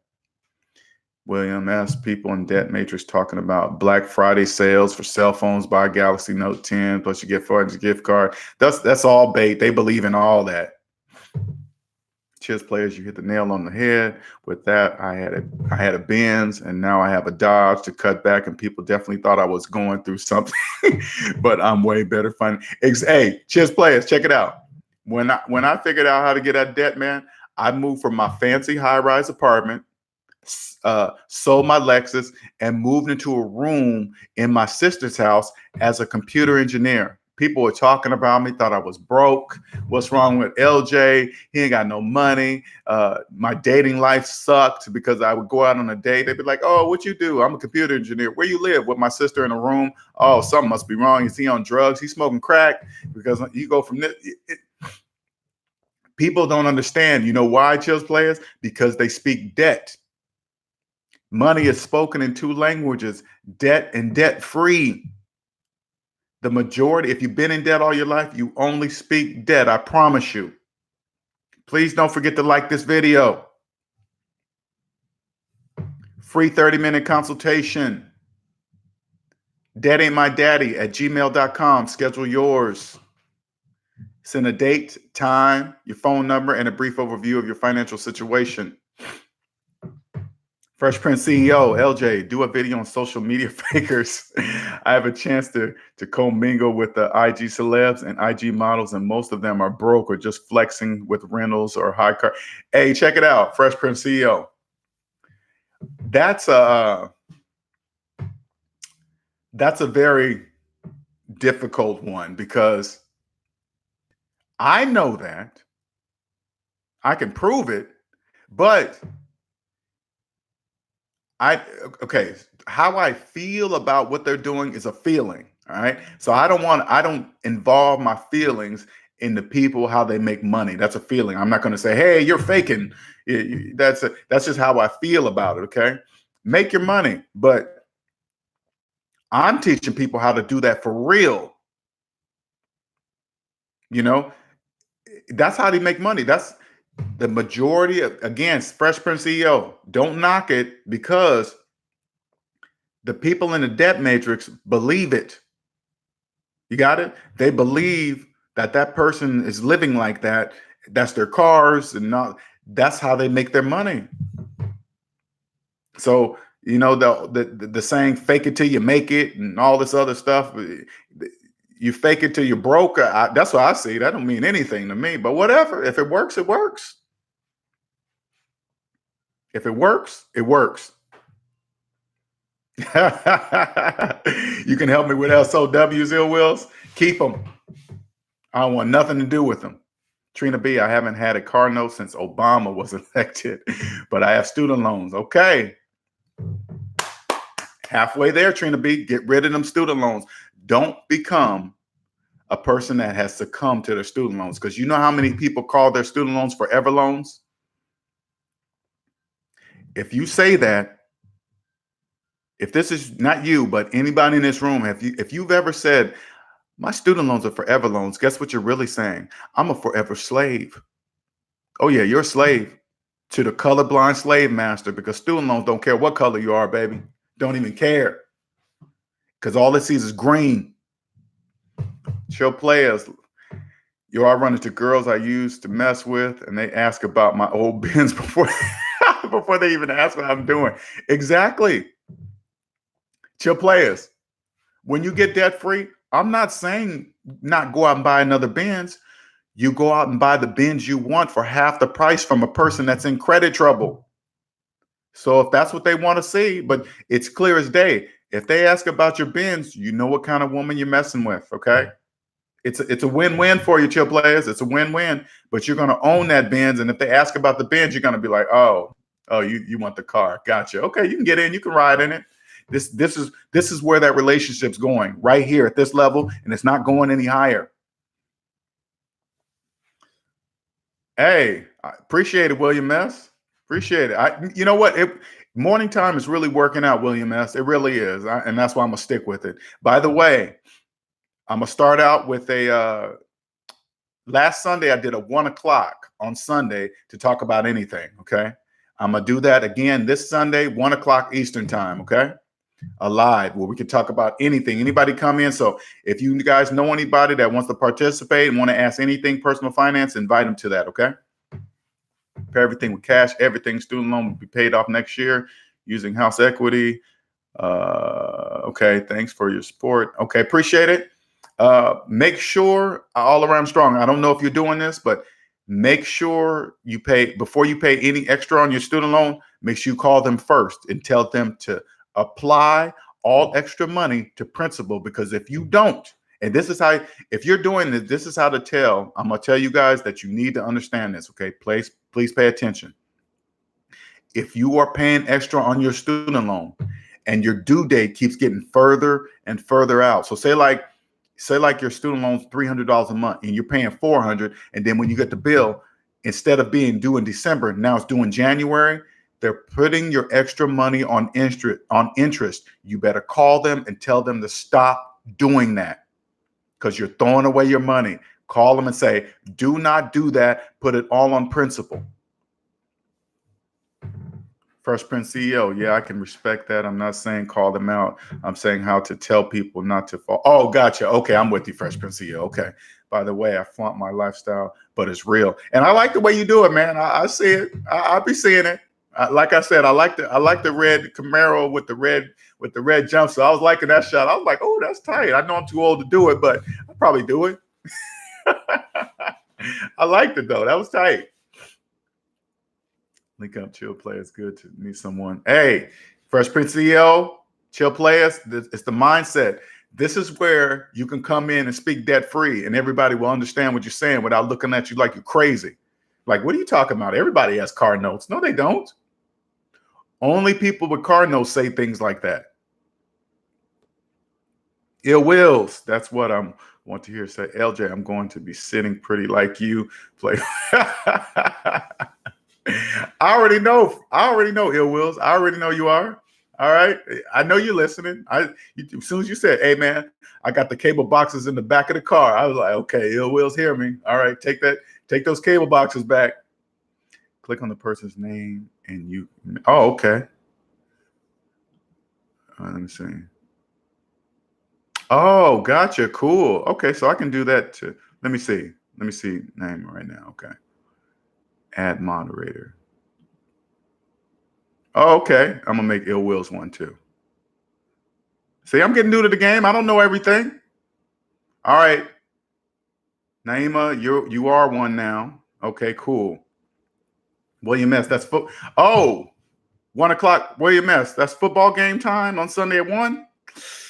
Thank you for telling me that. Okay, you guys tell me a better time, because I don't follow sports. I know people look at me like, what? You don't follow? I don't follow sports at all. Okay. I don't do none of that. I just have no interest in it. Zero. I don't really, for the longest, people try to make me feel bad about not following sports. I finally figured out why I don't. I don't really get enjoyment following other people living out their dreams and making millions of dollars. I need to work on mine. I want to make that same kind of money. I'm happy for them. Great. I'm glad they followed their dreams. Now they're making multi-millions of dollars. I want to do it for myself. That's why I just don't follow it. I'm not against anybody that does. Hey, do your thing, whatever. But me personally, I don't. Thank you, Ill Wills. Fresh Prince CEO. People look at me weird because I don't drink alcohol or watch sports. I'd rather play. You know what? Ain't that crazy? Weird because you don't drink alcohol. Me too. Oh man, hey, Fresh Prince CEO, when I go to Vegas with my friends, they'd be like, hey man, you get that drink, it's got a little bit of this mixed with that. I'd be like, what is that? I don't know what that is. What's that about? Oh man, you ain't never heard of this drink? No, I don't drink. Do I have to? No, Fresh Prince CEO, I say, hey, I don't watch sports. When I'm in the gym, Fresh Prince CEO, I gotta hurry up and get dressed when I'm in the locker room before somebody asks me about a football game. I hate that.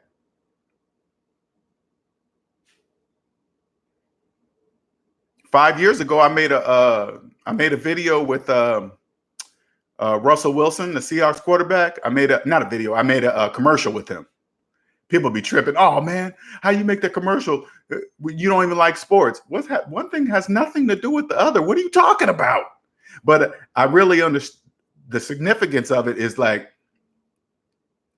people will never actually meet Russell Wilson, and yet I made a commercial with him and talked to him, like he was just a dude across the street, while we're on the set. I don't really look at a person like that. I don't look like, oh my God, that's Russell Wilson. Oh my God, can I get your signature? I was like, hey, what's up, man? How you doing? Okay, how's life? All right, cool, yeah, blah, blah, blah. And that was it. It wasn't a big deal. He was just a normal dude, just like you see him on TV. Because that was my main objective. I wanted to see if he was the same person that you see in interviews and after the game. He's the exact same person. He's not. He wasn't like, hey, I'm Russell Wilson and you're not. He wasn't like that. So he was cool. Thank you, Naima. Appreciate that. Hey, I'm new to the game. I'm new to this. Ill Wills know I'm new. He know I'm new. I'm new to the game. I'm getting closer to 1,000 though. Once I get 1,000 subs, please sub if you haven't. I'm trying to get to 1,000 so I can do the Ill Wills help me out here. Super chat. All right. I can do that. But I'm at 8 something right now. Oh, I'm sorry. Yeah, let me get my boy D10. He's been down with me since day one. There we go. I'm old school, man. I'm getting hip. I'm getting hip to the game. I appreciate you guys doing that for me. I want to make sure you guys know that. I appreciate that, man. No matter how big I blow up, I'm gonna still know you guys, okay? I'm gonna always stay humble. You know what I'm saying? Because check it out. This is why I want to bring you guys over. It's just basic math. This game is never going to change. You will kill it in business. You will see Fresh Prince CEO, DTN. You guys are going to kill it, man. Especially Fresh Prince CEO. I can see, the people you hang around with. You're going to accelerate in that area so fast. They're not even going to know how you're doing it. You're going to be like, hey, is that your car? You can be like, yeah, that's my car. They're going to be like, you're not renting it, or it's not for a prop? No, I own it. No, it's my car. Oh, he's lying. Nobody owns cars, that many cars, this car, that car, whatever. You believe what you want to believe. And now about to blow up. I'm going to be in the commercial with him like he was in. Hey, Ill Wills, you still got that link to that commercial I sent you so people could check me out? People like to see that. Hey, this commercial was 5 years ago. Okay, it's nothing new. I just like to throw that out there because people. Yeah, I appreciate it, man.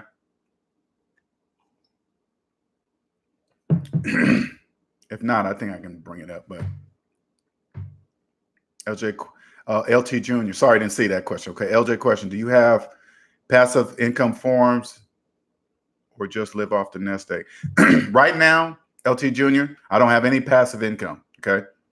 Right now, my only investment is in this, getting this off the ground. Once I get this off the ground, as you can see, it's slowly catching traction right now. This is my main, the only person I'm investing in is me. I don't have anything. I'm not investing in anything outside of me right now. I'm putting 100% of me in me. So I'm just living off my nest egg and the clients that I have now. That's it. But remember, I have no debt. So it's really not hard at all. I'm going 4 years, no regular job, 4 years. Let me tell you guys this, okay? I want to tell you guys this. It took me a year to break the 40-hour work week conditioning. It took me a year to break it. Because you think about it, who came up with the 40-hour work week? The rich, the wealthy. Nobody ever questions, who came up with 40? How many people actually work 40? The majority of people work more than 40. The majority of people are begging for overtime. Begging. Totally forgetting the only thing that's worth anything is the time in your life. You cannot buy more time. You can't work overtime to get some more. When you tell your kid, hey, baby, I'm sorry I missed your game. I'll make it up next time I had to work. You're lying to your kid. That's impossible to make up that moment in time. It's gone forever. People are lying to their children every day. You can't make up the time lost. That's gone. You can come another time, but that moment in time, it's gone. It took me a year to break it. I was going through withdrawals when I first quit my job. I was going through withdrawal, man. Oh, who am I going to be if I'm not? Because, check this out. I don't want to let you guys forget this, okay? I didn't realize I associated my job with me as a computer engineer. I associated me as, hey, I'm a computer engineer. I made that into me. It was hard to strip that off of me and say, I'm not a computer engineer. I'm LJ. Computer engineering is just what I agreed to sell my time to do. Because when you work at a job and you associate your title with you, you naturally start to make that into your identity. Exactly, Hyphy. You make your job into your identity without you even knowing you are. And if you're in debt, now listen closely, okay? Because I'm trying to translate this. When you're in debt, you have no choice but to do that. But once you become debt free, you'll see that. Because I worked one more year after I was 100% debt free, and I could start to feel. You are here. Oh, okay. Let me find the original one. 1 second here, you guys. 1 second. I'm looking for it. Just a second here. 1 second. 1 second.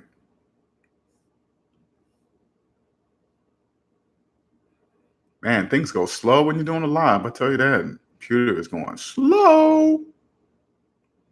Almost there. 1 second. Okay, here we go. There we go. All right, here we go.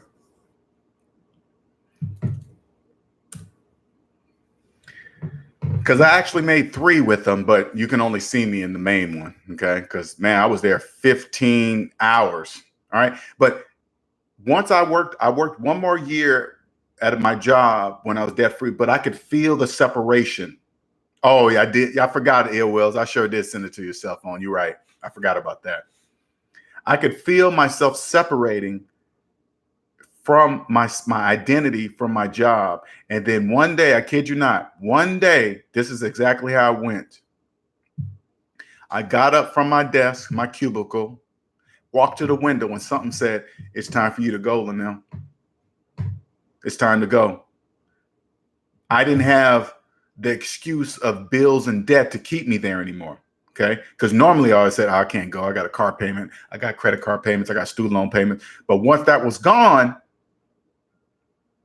there was no excuse. So whatever that was saying to me, it was like, you don't have no excuse now. You got money in the bank. You have no debt. You can leave. And so I left. I didn't know I was coming to do this with you guys. I didn't know I was going to create this business. I did not know. But once I saw how easy it is, and everything I can say, everything I'm telling you guys, I can 100% prove to be true. I knew this was the way to go. I knew it. The job most people really hate. They use the same job title, when describing themselves. That's conditioning. You're right, Ivy. Sure is. They hate it. I guarantee you this. If you hate your job right now and you become debt free, you won't be working there long. You're going to be out of there. Your whole attitude is going to change. It's going to, your boss is going to know the difference. Your coworkers are going to know the difference. I'm not saying that you're going to be walking in talking crap. You're not going to be doing that. You're just not going to be accepting the things that you accept right now because you're in debt. See what I'm saying? You're not going to be working through lunch. You're not going to be answering emails after work hours. You're not going to be answering phone calls and all this other stuff. If there's too much work, you know what you're going to say to your boss? Hey, you need to hire another person because I'm not able to get this done in 8 hours. That means you have to hire another person. You see what I'm saying? You're going to say that. Tony, did you live off your savings after leaving work or you had money coming in to pay? I was just living off my savings. Because again, Tony, when you have no debt, you're going to see how fast your money stacks. Your paychecks are going to stack so fast. This is how it's going to feel at first. When you pay off your debt, right? When you send that last check off to pay off whatever debt you have, and then that next check comes in, you're going to see it in your account. You're going to be like, oh man, did I forget to pay something? Okay, I did. No, that doesn't exist anymore. What about the credit? Nope, that doesn't exist anymore. What about that car note? Nope, that doesn't exist anymore. You're going to be like, that's my money. And then the next check is going to come in. And then the next check is going to come in. And then you know what you're going to start doing, Tony, at work? This is what you're going to do. And people are going to look. And I want you to make sure you look at everybody's facial expression when you do it, okay? When you do it, this is what you're going to say. You're going to come to work and say, hey, did we get paid last week or this week? And then I want you to stop and look at everybody's faces when you say that. They're going to be like, oh, that was hilarious. I did it without knowing. I totally forgot about payday. I forgot. Damn, did we get paid last week or this week? Because you're not going to be so focused on that. You're going to just check to see to make sure they're paying you. But other than that, you're not going to be like, oh man, I wanted it on Thursday, so I can get it Friday. Woohoo, I'm happy it's Friday's payday. You're not going to be saying things like that out in social media. You're not going to do stuff like that. You're going to be happy because it's payday because you're going to have money. Withdrawal. Oh, Ryan, withdrawal symptoms because got the savings. Yeah, no withdrawal symptoms. No. The best thing I can tell you, man, when you're financially free, you don't have debt. Life is cheap. Life is not expensive. It just seems that way when you're in debt. Like if you look on, if you listen to social media, they'll be like, or the news, they'll say, hey man, if you're making $35,000 a year, you're in the poorhouse, you're broke, you're in poverty. It counts on who you're asking. If you're making $35,000 a year with no debt, that's easy. I can live off of $35,000 easy, and you wouldn't be able to tell. Wouldn't even be able to tell. Most people think you're broke. That's not true. If you're in debt, living beyond your means, and you make $35,000, yeah, you're broke. But if you ain't got no debt, you're in a lower tax bracket. Your money's not going out, man. You're making so much money. Oh my God, not even close. Reality of fitness, how I've been there. Exactly. William S. Not how much you make, it's a year, but people would never know it and have it. Exactly. Fresh Prince CEOs came in there. Okay, not how much you make, it's how much you have after month bills. Exactly. It's how much you have, how much you keep. LJ, I only live on $35K a year, but people would never know it and have fun for exactly. Fresh Prince CEO. It's easy to live on $35,000 a year. You're not looking and living like a bum. That's not true. But you must be debt free. You must pay the price. Do you follow I'm sorry, LT Jr. Do you follow the financial independence? No, I don't. I never. Is that something on YouTube?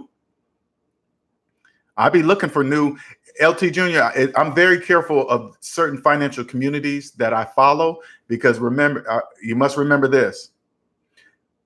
There's people that teach finances from a debt perspective, and there's people that teach finances from a debt-free perspective.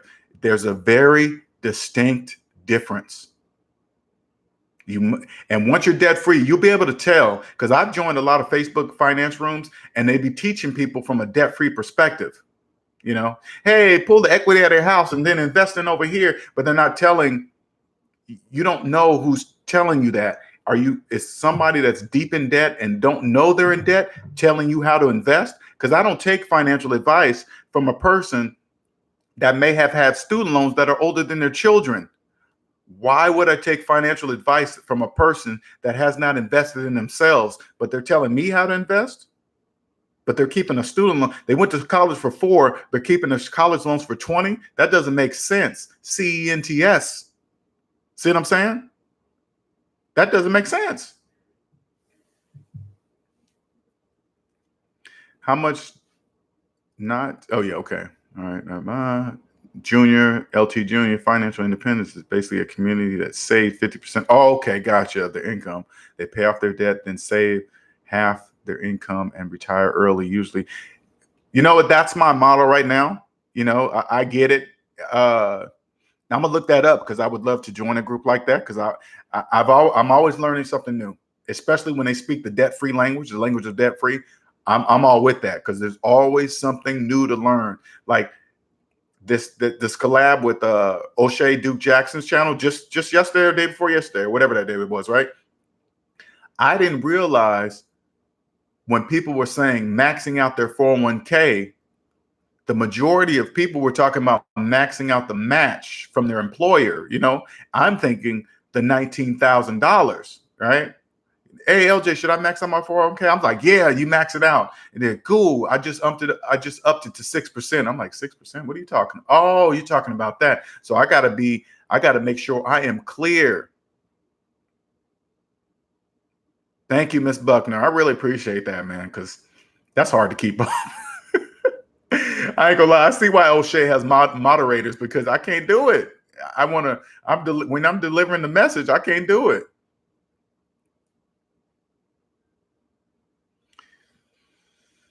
Any other questions? Any other questions? Any other questions? I love this stuff. If you're new to my channel and you've been watching my videos, some sounds like it's repeating, but I might learn something different and new, or to say certain things a certain way. That's just why I only deal with personal finances. And the reason why I do that is this. Once I teach you how to master your personal finances, you will carry it over to business. You will know, you will be able to filter through all the fakers out there, because it's very confusing. It's very confusing to see to who you're going to take financial advice from. And I teach you the basics, right?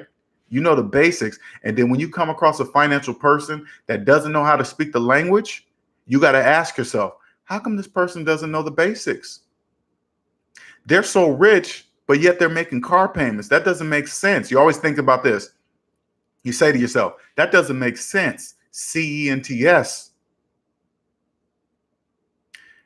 Wow, you're a doctor? Yeah. You still paying on student loans? Yeah. That doesn't make sense. Why are you doing that? But yet you have a big house, nice car, you vacation home, but you're keeping your student loans for 20 years? Why are you doing that? That doesn't make sense.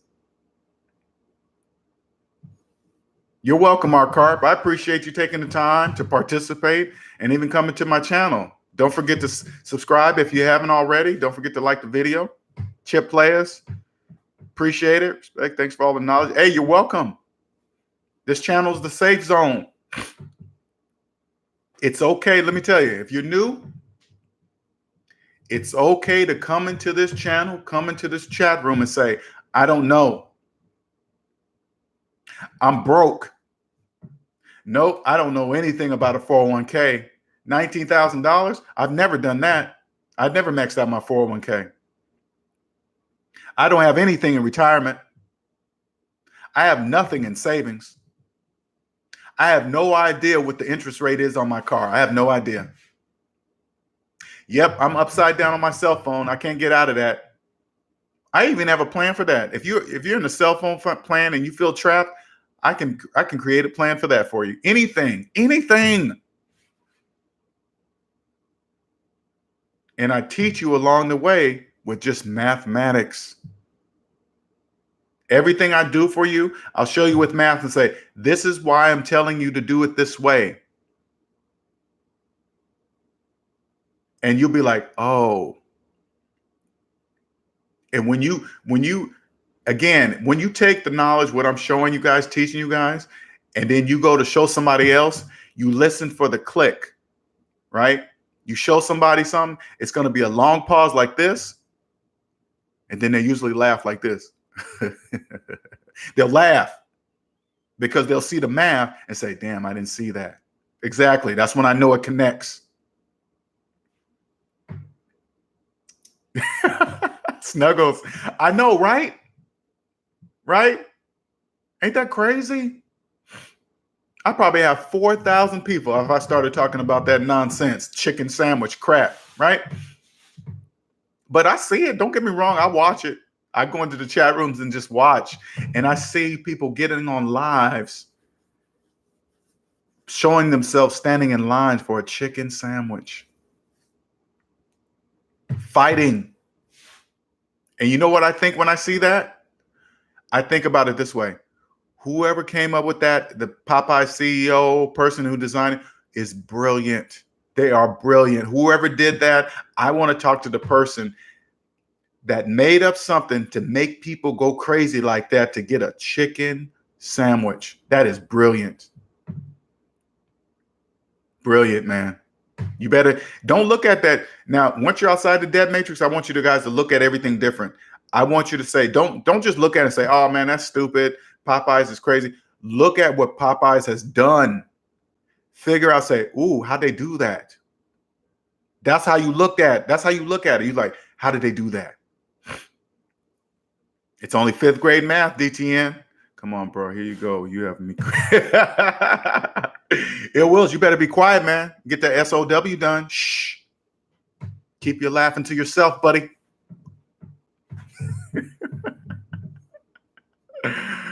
People getting killed over that sandwich. Hey, William S. Watch how Popeyes is doing it. Copy. Kitty S. I'm a single mother. I'm thinking about being a homeowner because rent in Chicago is high and it's hard to save and pay rent. I have no debt. I have $10,000 in savings. Can I invest in a house now? Kitty S. This is what you do, okay? You have no debt. This is what I want you to do. I want you to walk into the bank, the biggest bank in your city, and you go, I want the best top-rated mortgage you have to offer. The bank is going to go, okay, Kitty, you want that one? Yeah, here's the list of requirements. They're going to hand you a list of requirements. They say, if you meet these requirements, you can have the best top-rated mortgage in the market right now. You take that list. You look it down. If you don't meet the requirements on that list, you leave the bank and you don't come back until you do meet the requirements on that list. Period. That's it. That's how you know if you're ready to buy. That's it. See how quickly I did that? That's it. That's the top prime rate mortgage they have to offer. Anything below that mortgage is considered subprime. They usually push people that don't know or cannot afford houses. They push those people to FHA mortgages. FHA mortgages are for people that cannot afford a house right now, but refuse to believe it. The banks are not into teaching people about money. They're into making money. So when you're denied, if you're ever denied for a top rate conventional mortgage, the bank is indirectly telling you that you're not ready to buy a house at this moment. Here's how to do it. Their requirements. You see those requirements, you walk out the bank. If you're not ready, you leave. And then you don't come back until you're ready. Okay? That's how easy. That's how you know you're ready. Okay? Don't worry about not rent's high and this and that, because it doesn't matter. Does your bank account agree that you're ready to buy a house or not? If it doesn't agree with you, it doesn't matter how high rent is. Go find a cheaper place somewhere, whatever. And it's just temporary. Find a place until you're ready, because you don't want to turn your dream home into a nightmare. You don't want to do that. You don't want to have your house own you. Don't do that. There's plenty of people. They look like they're happy on the outside, but their house has them trapped. That's their prison. That's their financial prison. Hey, LT, many questions as you want. There is no last question, man. Any question? Thanks for the motivation. Right after you became debt free, did you invest with your employer, or did you? No, I went, check it out. That last year, LT, for the first time, I maxed out my 401k. Okay. That's the first thing you need to do, because that's pre-tax. When I maxed it out, guess what happened? HR called me. They said, hey, Mr. Young, did you mean to max out your 401k? I said, yep. They were like, do you know how much is going to come out of your check every month or every week or month or whatever? I said, yeah. They were like, okay. All right, just checking. You know why they called me? Because it's not normal.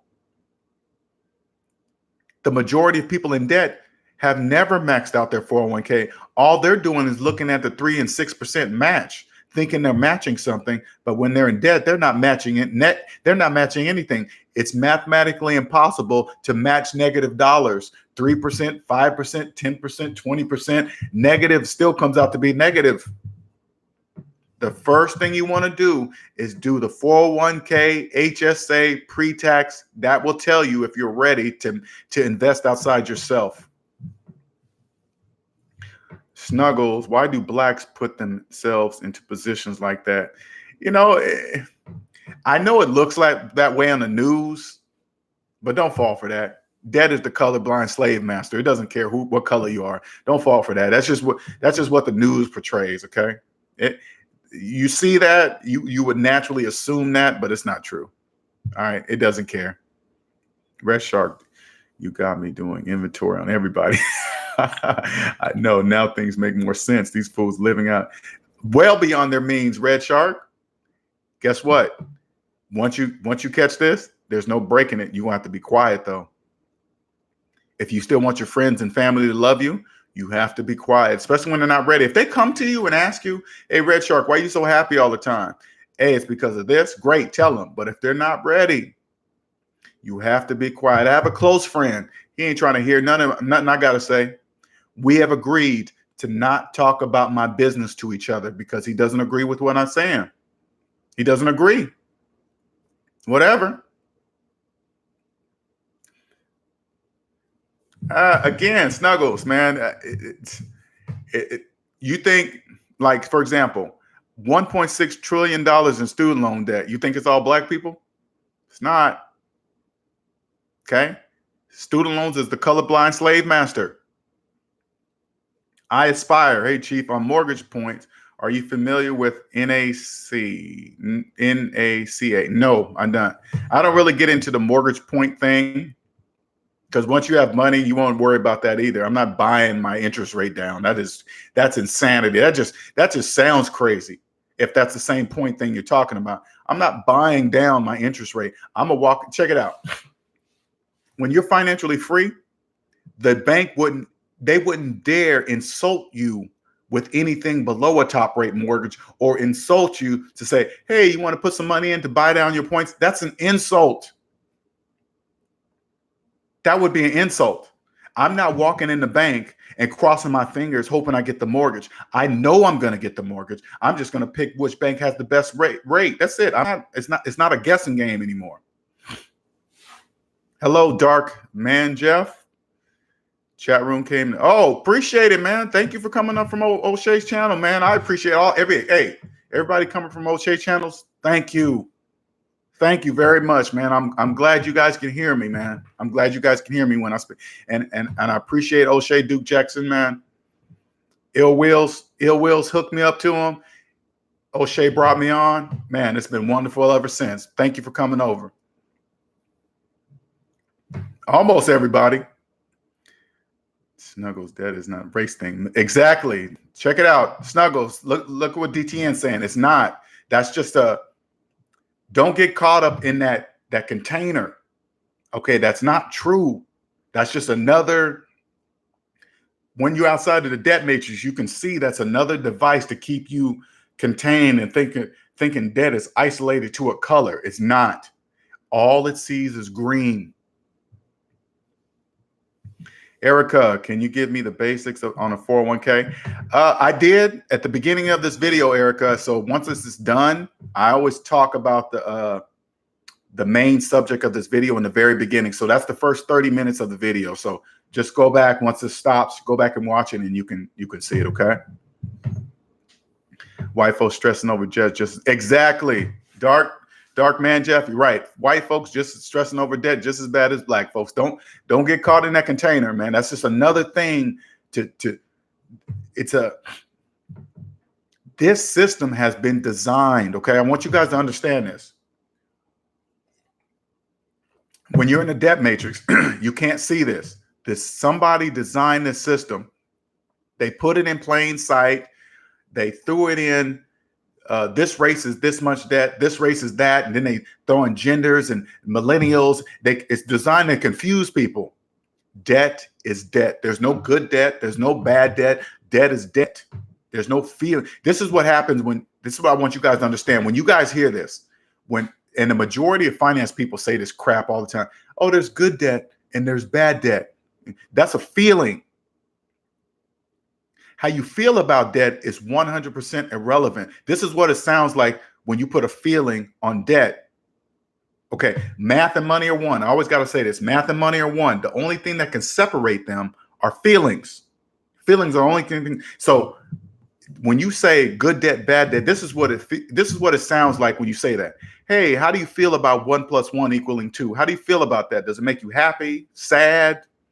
Does it keep you up at night? Do you want to cry because it equals 2? No, it's just 2. Debt is debt. See what I'm saying? Don't let people mix up words inside it, because many people say words when it comes to money and they don't mean the same thing to everybody. You must clarify what they're saying. Okay. LT Jr., when you became financially free, did you get your family and friends asking for money? Yep. Yes. You know what I say? No. When you're financially free, LT Jr., it's no problem saying no. No.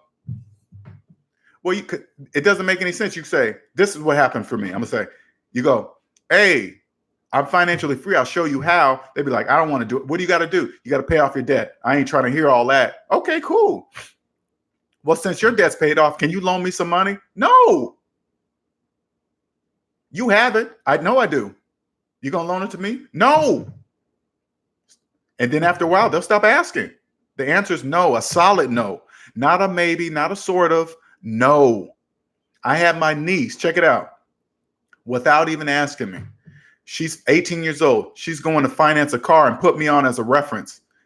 The finance company, whoever they are, called me up. Now, if you get a loan and they got to get references, 9 times out of 10, that's some side business that a high interest rate. Because when you get a loan and you have money, they're not calling all your references because they know you know about money. So if you got a company that needs to call for references, that's a sign right there. But when you're in debt, you don't know that. They call me out the blue and say, hey, Mr. Young, do you know so-and-so, so-and-so? She wants to use you as a reference because she's financing a car. You know what I said? Take me off that list. No, you cannot use me as a reference. Because I know once she stops making payments on that car, I'm not giving permission for this finance company to call me around the clock when she misses, because she's going to miss the payments. It's going to happen because she don't even know the interest rate she's paying. She's financing first of all, she's financing a car in the first place. That's a hell no. Already starting life off wrong. Financing a depreciating object with interest. No. LT, no. Now, if you want to give them money, check it out. LT, check it out. If you have a person that always asks for money, you can give them money. Make sure you put your phone on record to say, hey, if I loan you this $50, you can never ask for money from me again. And you record it, because people that borrow money, they tend to forget that they borrowed it from you for some reason. I don't know why that is, but they do. You record it. And then when they come back again, you press play and say, remember when I told you this? That's what you do. Period.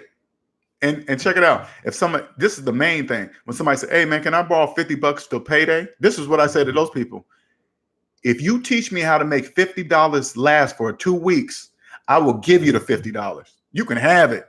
Teach me how to make $50 last for 2 whole weeks, because they're not only borrowing money from you, they're borrowing money from other people. That's impossible. You can't do that. Lemon for life. I've never had credit cards and just got rid of my student. Oh man. Hey man, I'm giving everybody a hand clap that got rid of them student loans. Congratulations. You're no longer part of that $1.6 trillion nonsense. Congratulations. I appreciate your channel. Thank you.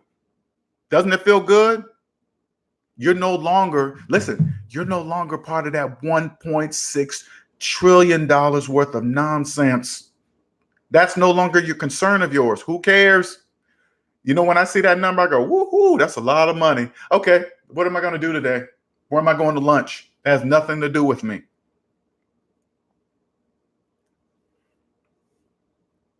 Hey, chill players, thank you. I appreciate it. Damn, a lot of people watch O'Shea, huh, man? That's crazy, man. I realize how many people have come over, because check it out. The 2 times that I've been on O'Shea's channel, I get 200 subscribers each time. 200 each time I go on this show. And now, mind you, have you noticed the subject I talk about doesn't get that many views during the show? I think last time we got up to like 4 live viewers. I'm talking about during the live, about 400 or 500, right? Right? Compared to if you talk about a chicken sandwich, you get like 4,000 people up in there, right? But 400. But this is what I'm going to show you guys. I'm trying to reach the people that get it. The people that are viewing, they understand that there's something wrong, but they can't put their finger on it. And then when they come to my channel or they see me on O'Shea's channel, they're like, that's the answer. He's making sense with basic math. That's got to be the answer. And then they come on over. See what I'm saying? I don't need to reach 4,000 people. I just need to reach the right people that are ready. Dark Man Jeff, Linnell, what's your advice as far as purchasing car cash? I plan on getting another vehicle next year, trying not to take out a car note. This is what you do. That's an easy question. You buy from somebody in credit trouble. You go to the repo lot, go to bank repos. All the people that got themselves in trouble, you come to them with cash. So say like the car, for example, say like the car you want is 15. You got 10. You go up to them. Since 85% of Americans are in debt, you got an 85% chance that you're going to get that car for half price. Or quarter, or, you know, if it's, say like the car was, he's got it in the paper for 15. I don't care. Remember this, when you're financially free, Dark Man Jeff, check it out. Blue book values of cars no longer concern me. I don't care how much they're selling it for. I don't care what a Mercedes, a 2018 Mercedes is going for blue book value. That doesn't concern me. That's none of my business. I don't care. Somebody's selling that Mercedes for one of the reasons: credit trouble, divorce, kid, loss of income, whatever. I don't care. Those are feelings. I don't care. This is how much I have for that car. Do you want it? Because there's 15,000 of them just like it. Do you want this money? No? Goodbye. See what I'm saying? You don't buy cars on car lots no more. Dark Man Jeff, don't do that. No, you don't do that. And you sure better not ever get a car loan. Don't ever do that. Ever. Ever. Never finance depreciating objects with interest. Ever. The car is going down in value and it's going up in value for the bank at the exact same time. Guess what? It creates a gap. The birth of gap insurance. Gap insurance is only applied to people and offered to people that don't know. If you have gap insurance, you're in financial trouble. You, the Harry Tubman of the Jeffrey. You listen, you were killing me, man. You were killing me. The Underground Railroad, right? But check it out. This railroad is hidden in plain sight. This is the love. Hey, you guys, this is the lovely part about it. It's everything is hidden in plain sight. You don't have to hide anything. And hey, check it out. This is how invisible it is, you guys. You can tell a person what I'm telling you right now to their face. Hey man, you know it's horrible to finance. Nobody gets a finance car on sale. You know that, right? I know the sale price you see on the sticker price on the front of the car. Yeah, you don't get that. Your sale price is at the end of that 72-month paperwork. They're gonna be like, "What are you talking about? You're speaking debt free." They don't understand you. And then when you do that, I want you to think about it when it happens. And then I want you to think about this channel and say, "How in the hell did LJ know that?" Why not just get a used car? Yeah, get a used car. Never knew. I'm not ever buying new. But if you have the money, I'm not saying never buy a new car. If you have the money, buy a new car, but cash. Okay? Okay, let me see. You went LT Jr. I know you went to Dave Ramsey's plan. What's the primary thing that you disagree about his method, or do you agree? I don't agree with him about credit cards. Okay? I have one credit card. Now, don't get me wrong. I understand why he's saying that. I understand why he's talking about credit cards, but credit is part of life. Okay. But it's a tool. It's not a need. He probably doesn't talk about now. I don't know. I don't know if it's true or not. Okay. I'm just saying my opinion. He probably doesn't want to talk about it because trying to explain that to people getting out of debt, they won't understand it. So it's just another hindrance. You know what I'm saying? But I have one credit card. I show my entire credit report. If you want to see what it looks like to have one credit card and you want to see my entire credit report, go to my Instagram, Debt Ain't My Daddy, Facebook, Debt Ain't My Daddy. Okay, go check it out. I use credit cards for convenience and security. That way I can rent a car, hotel room, no problem. And when I use my credit card everywhere, but I pay it in full and each and every month. So just in case of a store's security gets hacked, they hack my credit card and not my debit card. Okay, that's why I like credit cards. Okay. I take pieces from people that not have knowledge, and then I sculpt my own, and that's the birth of this channel. Okay. James Ryan, living in debt matrix, like there's a splinter in your mind driving you mad and you just can't figure. Exactly, Ryan. I lived like that for years. And check it out, Ryan. It sits right here every day. It's heavy, right on the front of your forehead, and you don't know why it's there. You can't ask nobody because they're in the same situation as you, but just in different levels. You just don't know. That's what I was doing. You just don't know. You just, man, it's just, I work until I'm 65 and then I die and that's it. And then I live life. Couldn't figure it out. Move to Florida. It's inexpensive here. Hey, Yaz, Grace, when you're financially free, every place will be inexpensive. Every place. Every place.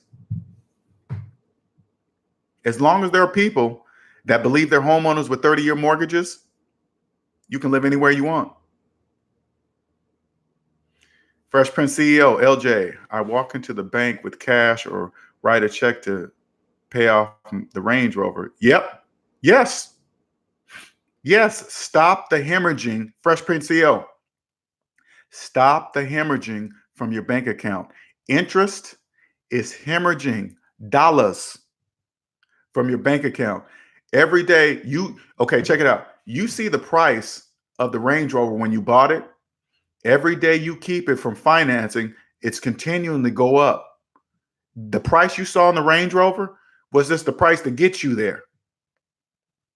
Every day you continue to have it, it's going up. That Range Rover is going up in price and going down at the same time every time you drive it. It's going like this at the same time. Stop the hemorrhaging. You pay it off, it just goes down.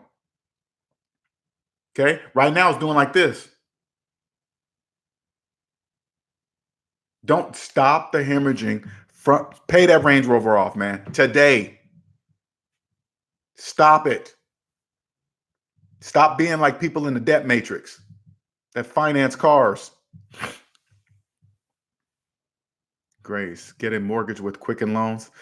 Yeah, I don't know. I really don't. I don't think about that. I just think I'm going to when it's time for me to buy a house, I'm going to the best bank And I'm never going to buy a house without a lawyer, ever. I'm going to have a lawyer involved when I purchase a house. You better believe that. Better believe that. Remember, your finances are the business of you. When you go get a mortgage, you better believe that is straight 100% business with the bank. You better do the same. You better do it. Unless you understand all those documents where you sign here, initial here, sign here, initial here, sign here, initial here, sign here, initial. No, sir. I'm going to the bank. Thank you, Jennifer. I appreciate that. I love it when hey, check it out, Jennifer. I love it when I hear people say that to me. I'm so glad I found your channel. You know why? Because here it is, total strangers that have no idea who I am, happy that they found my channel. That lets me know I'm going in the right direction. See, when you guys find your own niche, when you find your own, debt is a lot of noise. Okay. This is the best way I can describe it to you. Debt is a lot of noise. I truly believe that everybody knows what they would love to be doing that would not feel like work. I believe everybody has that, right? Noise, debt is blocking you and it's making you put it to the back of your mind. Once you remove noise, it's going to come to the forefront and you won't be able to turn it off. Okay. You won't be able to turn it off. And then people will see it. You guys see me on here. People know this is my passion. Everybody knows this is my passion. They can see it. They can hear it. I was just telling Fresh Prince CEO this. If I was 30, if I knew this at age 30, I would have been a millionaire a long time ago with a regular job. That's not even having my own business. With having a regular job, and nobody would even be able to tell. Nobody, especially people in the debt matrix. They wouldn't even know how I'm doing it. Even if I told them, hey, Lynette, how come you got so much money? I don't have no car payment. What do you mean? Everybody has car payments. See what I mean? How can you have so much money? I don't finance cell phones. What do you mean? Everybody finance cell phones. See? They speak debt. They don't understand. Thank you, DTN. I have one credit card and I pay it in full. That's how you do it, Trina B. Keep doing that way. Pay it off in full. It's for security and it's for your credit score. Because if a store gets hacked that you shop at, they only get access to your credit card. You say, oh, that wasn't me. Go ahead and turn it off. Send me another card. That's a whole different scenario with the debit card. They take the money right out of your checking account, and then you got to get a police report. This is what I had to do. Get a police report. Yeah, it wasn't me, blah, blah, blah. I said, I'll never do that again. I use my credit card everywhere. I never use my debit card unless I'm getting cash out the cash machine. That's it. Erica, as a self-employed, how do you, somebody just asked me that earlier. There's something called now this is new to me. Okay. Look, Google this. It's called independent 401k, something like that. They're interchanging two words. And I got to look that up. I should have had that ready. It's called something like an independent 401k. Okay. Look, just Google that. You'll come up with something. I promise you. I was just looking that up because that's the same with me. I don't work for nobody, but I want to take advantage of these. But the difference with the independent 401k for entrepreneurs, and if you're an employee of your business, as the employee, you can max out the 19,000, and as the business, you can add an additional 25% of your business income towards that. It's like a double, but look it up. Don't quote me for it. Just look that up. Darkman Jeff, 72-month car loans. I refuse to do that. A cousin of mine just copped a new Camry payment. Damn near. Oh, man. Hey, Darkman Jeff, this is what you do. This is what you do. Don't say, man, you are crazy. You're an idiot or whatever. Right? You go, man, this is nice. Man, you got that new car smell. Oh, man, look at the leather. How fast is it? Whew, how many miles on it? Oh, man, be happy with him. Don't destroy his dream. Don't let him know. Don't let him know that now that he's tied to this depreciating object, his job and the bank for the next 72 months. The bank, don't tell him that the bank is just letting him drive their car for the next 72 months. You'll destroy him. You can't do that. Don't do that. Else he won't be your friend anymore. Or your cousin, excuse me. I do the same. My credit card. Good. Neo God. Hey, thanks, Chris. I want you guys to hear it. Chris, I want you guys to hear how easy this is. This is what makes it so magnificent. Somebody, once you get on this side, I swear to you guys, you will see somebody designed this system. Somebody designed it. They put it in plain sight. In plain sight. I keep telling you guys, you thought people are upside down in cars. People are upside down in cell phones. Cell phones. Did you hear what I said? Cell phones? Cell phones. Snuggles, what is the biggest industry blacks should really go into now? Does anybody know the answer? Snuggles, I want black people to get this part that I'm saying. This will change the game. This will change generations. Just knowing the basics. For real. Once you get out of debt, you will know exactly what to get into. You will see it. I see it all day, every day. I would invest in credit card companies, student loan debt. What else? Cell phones. What else? Definitely car lots for sure. Cars, yeah, for sure. Whatever you see that you see the most debt on, that's what you invest in, because people don't know. Now, I'm not an investor. I know how to pick the right investor.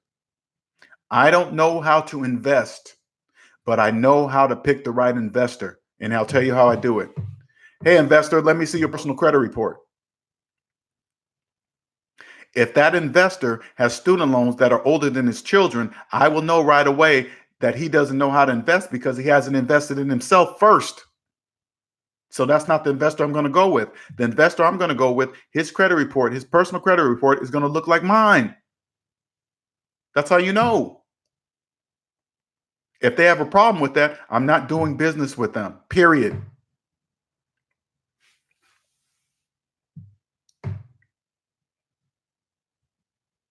Sure to like the stream if you're just now joining. Yes, please like it. Fresh Prince CEO and independent 401. Okay, yeah, that's what it's called. Independent 401k plan is set up for individual running sole proprietorship and a small. Yeah, there you go. There's the answer right there. Exactly. There you go, Snuggles. Do you know robotics is taking over everything, especially the hospital industry? And yeah, evolution always happens. If you never forget change is always going to happen, you're cool with that. Whatever. Robotics are taking over. I hear that all the time. Snuggles, I hear that. Yeah, so what? I knew that before it happened. And I'm not saying this to you. I'm saying evolution is going to happen. I'm sure they heard that when the cell phone or the regular phone companies heard that cell phones were coming out. Hey, change is coming. Yeah, it's gonna come. You just adjust. You have to. If you stay stagnant, you're only hurting yourself. You always adjust. Darkman Jeff was going to go ahead and get that new iPhone 11 on my plan. Glad I found you. Definitely wait. Thank you, Darkman Jeff. Hey, excuse me, Darkman Jeff. This is what you do.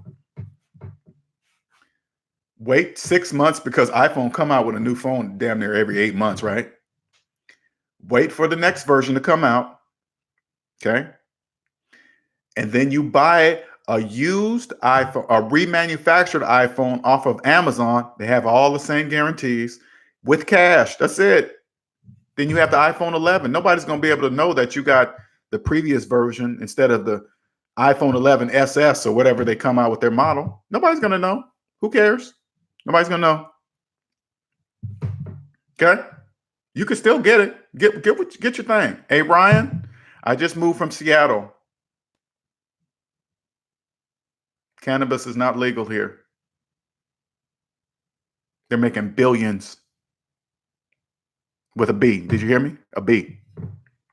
Now, do I know in what order, what aspect of the industry makes the most money? No, I don't know. I don't know. But it'll be legal soon. It's just like alcohol. Remember, alcohol was illegal once in the past, all right? It was illegal. Cannabis, weed, it's about to be legal everywhere. Who cares? It's about to, you might take the time to understand if it's not legal in your state right now and if you're debt free, figure it out. How many years did it take you and how steep was it? Red Shark, I was about 150,000 in probably. And it didn't take me long because at my last job, I was making $100-something thousand. Okay. My last job, I was making 160. Okay. And don't look at it like it's a lot of money, because once you're outside the debt matrix, it's really not that much money. It counts on who you're comparing your salary to. But I went extreme. Okay. I moved out of my place, my fancy high rise, sold everything, sold my Lexus, sold all my furniture, and moved into a room in my sister's house. People thought I was on drugs. They thought I lost my job. They thought I was crazy. He must be broke. He's not going on vacation. My boys will call me up. Hey, man, we doing that Vegas trip again this year? Nope, sure not. Why not? I got no money. Oh, man, I'll loan you some money. I was like, no.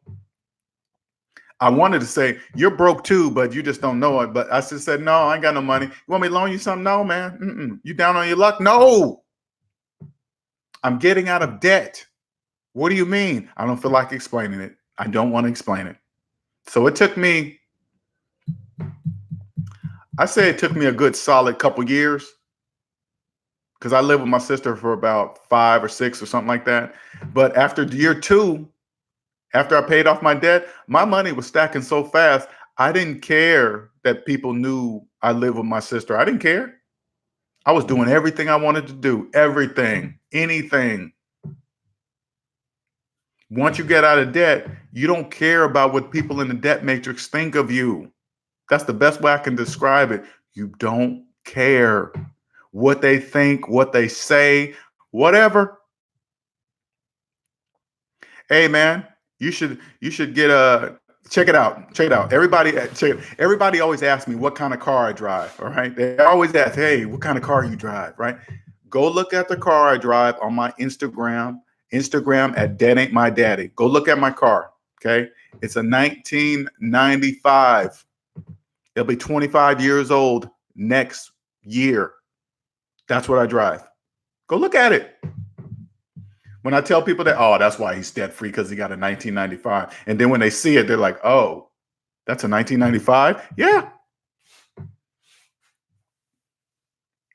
What made you realize there was a matrix and to finally decide? Okay, check it out. Chiz Players, not Chick Players. Chiz Players, check it out. This is the weirdest thing. All right. This is how I knew, because I didn't wake up one day and go, hey, man, I want to be debt free. Okay, this is the answer. No, this is what I did. I remember.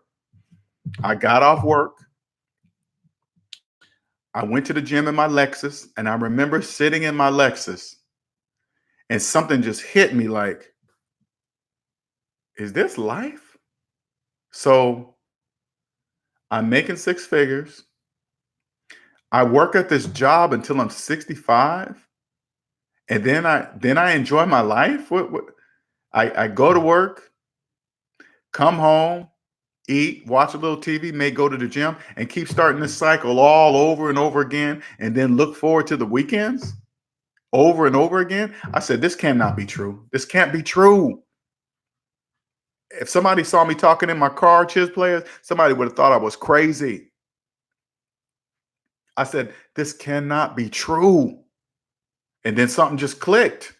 So I started Googling debt, because I didn't come across Dave Ramsey. I just didn't look up his name and say, oh, that's the guy. I was just Googling debt free, get out of debt, this and that. And then I just came across Dave Ramsey. And basically Dave Ramsey said, hey, yeah, I'm just summarizing. Okay, he didn't say this for word. Hey, use basic math on your finances and you'll be free. And I said to myself, it can't be that easy. No way. But it made sense because it was math. And then ever since, I never looked back, period. Did women, marriage, or kids hinder your finances? LT Jr. I wasn't married at the time. I was single. I had a girlfriend though. My kids are grown. I had 3 adult boys, so that wasn't a factor. But I was dating a woman at the time that didn't understand what I was doing. And I knew, let me tell you something right now. If you're in a relationship and one of the partners understand what I'm saying and decide to come debt free and the other one chooses not to, that's going to be a major problem. I'm going to just tell you that right now. That's going to be a major problem. If one sees it and the other one doesn't, that's going to be a major problem. And I'm trying to figure out videos how to deal with that, but that's major, man. So me and the woman that I was dating at the time, we wasn't going to work out because she kept financing cars and refinancing the house and spending money. I was like, why you keep doing that? You're never going to own this house if you keep doing that. She kept doing it. So I said, that was the problem. We're not going to go anywhere because I'm financially free and you're not, and you don't care. Yeah, we're not going to work out. And so we wasn't together anymore. The woman I'm with, I'll tell you what, LT Jr., the woman I'm with, I asked to see her personal credit report. She thought I was joking. I was like, yeah, I got to see your personal credit report. She was like, you're so funny. I said, I'm serious. No, I'm not joking. I'm dead serious. You see my face? I was like, I'm dead serious. I need to see your personal credit report because if you're in debt and you don't care about being in debt, we're just going to be wasting another time. I don't even want to have sex yet. I don't want you to think I just came to hit it and then I'm leaving and I'm just making up this excuse. I want to know before we even interact with sex because I don't want you to think it was that like that. See what I'm saying? Dead serious. Dead serious. Jamaican Pepper, good morning. Dark Man Jeff, a lot of folks that are well off can't cop new cars on the regular. My boss, controller at my job, drives a 2001 Toyota Highlander. He got to be making exactly. Hey, and Dark Man Jeff, that's an indicator. You see a person, you know they make that much money, and they're driving an old, clean car. Is this car clean too? Is it clean? That's an indicator. If you see somebody driving an old, clean car, not a piece of crap, an old, clean car, that's an indicator that they're doing it right. Now, the majority of people in the debt matrix, hey, good morning, Jamaican Pepper. Good morning. If the majority of the people in the debt matrix, they will look at a person like that, Dark Man Jeff, they will look at a person like that and say, oh man, his credit must be bad. Look at that old car he's driving. Yeah, we know he's making a lot of money, but he must got bad credit. They think of stupid stuff like that. That's debt talk. No, that's saving money. That's we don't finance depreciating objects with interest. That's a no. That's enough. You never out loud say if you're financing a car right now, let me tell you something. If you're new to my channel and you're financing a car, stop telling people that you are. Okay? Go ahead and do what you need to do to pay it off, sell it, whatever you need to do, but stop telling people you're making car payments. Okay? Don't tell people that you got an awesome interest rate on your car loan. Stop telling people that because you don't know how many people like me are around you hearing you speak. Because when you do that, you're telling me about your personal finances. You just don't know you are because you're only speaking debt. Trina B, my mother drives an old Camry, but she just had it repainted and dents removed instead of exactly. Because when you're financially free, you can make an old car look new. I keep telling you guys, go look at my truck on Instagram. I just posted a picture today. Does that look like a 1995 to you? I get people asking to buy my damn truck every single day. No. The reality of fitness. I'm consuming your wealth of knowledge while training, working. Hey, reality of fitness. Thank you, man. Thank you. Thank you. I had a Fresh Prince CEO send me a video yesterday of him listening to my content in the car. You know, it's weird hearing my voice through his speakers in his Range Rover. I appreciate that, man. That is the coolest. I really enjoy that, man. That is crazy. I hope I have a good radio voice. Okay. I hope that. I really hope that. Thank you, you guys. I appreciate that. The nails definitely clean. Armor all down. Oh, you saw that? You can see that? Let me stand up so you guys can see it. There you go. There you go. They got the Superman. I'm about to hit the gym after I get out of here. Okay. Yeah, I got the Under Armour on. That's what I hit the gym in. I do. Okay. Hey, check it out. When you're financially free, you have more time to take care of your health too. I hit the gym. I'm gonna be 50 and I'm gonna be 50 in December. I ain't going backwards. I got a 6-pack. I ain't letting that go. I worked too hard for that 6-pack, man. I ain't going backwards. Jamaican Pepper 2013 clean. I'm a mechanic. So hey, cool. That's how you do it. It's clean because when I see somebody with an old clean car, that's an indicator that they know. You know, you see my truck, they be like, damn, that's clean. I take it to the mechanic shop. They be like, oh, the whole mechanic shop comes out. Man, what year is this? They look inside. They be like, man, there's not a scratch, a tear in the leather. I want people. Now, don't get me wrong. I'm financially free, but I want people to look at me and say, oh, he's not flashy, but he's not broke. You know what I'm saying? I want people guessing.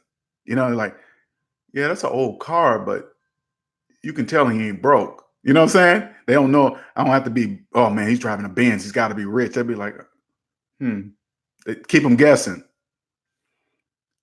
Reality Fitness, as they said in the good old days, you're boxing beautifully, my brother. Thanks, man. Appreciate it. Thank you. Darkman Jeff Linnell was talking about my boss. Oh, your boss's truck, but you're healthy. No, I know you were talking about your boss's truck. Oh, when you're talking about, I thought you were saying Under Armour. Okay. Oh, armor and all. Okay, no, this is an Under Armour top because I thought you were talking about that. Mixing it up. But appreciate it. Thank you. Hey, man, when you're financially free, check it out. You have time to do the things that you enjoy.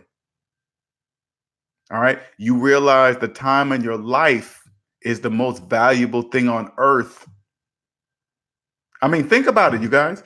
You cannot get more time. When you go to a job, this is what you got to remember. I'm not saying not have a job, okay? You have to survive. What I'm saying is this.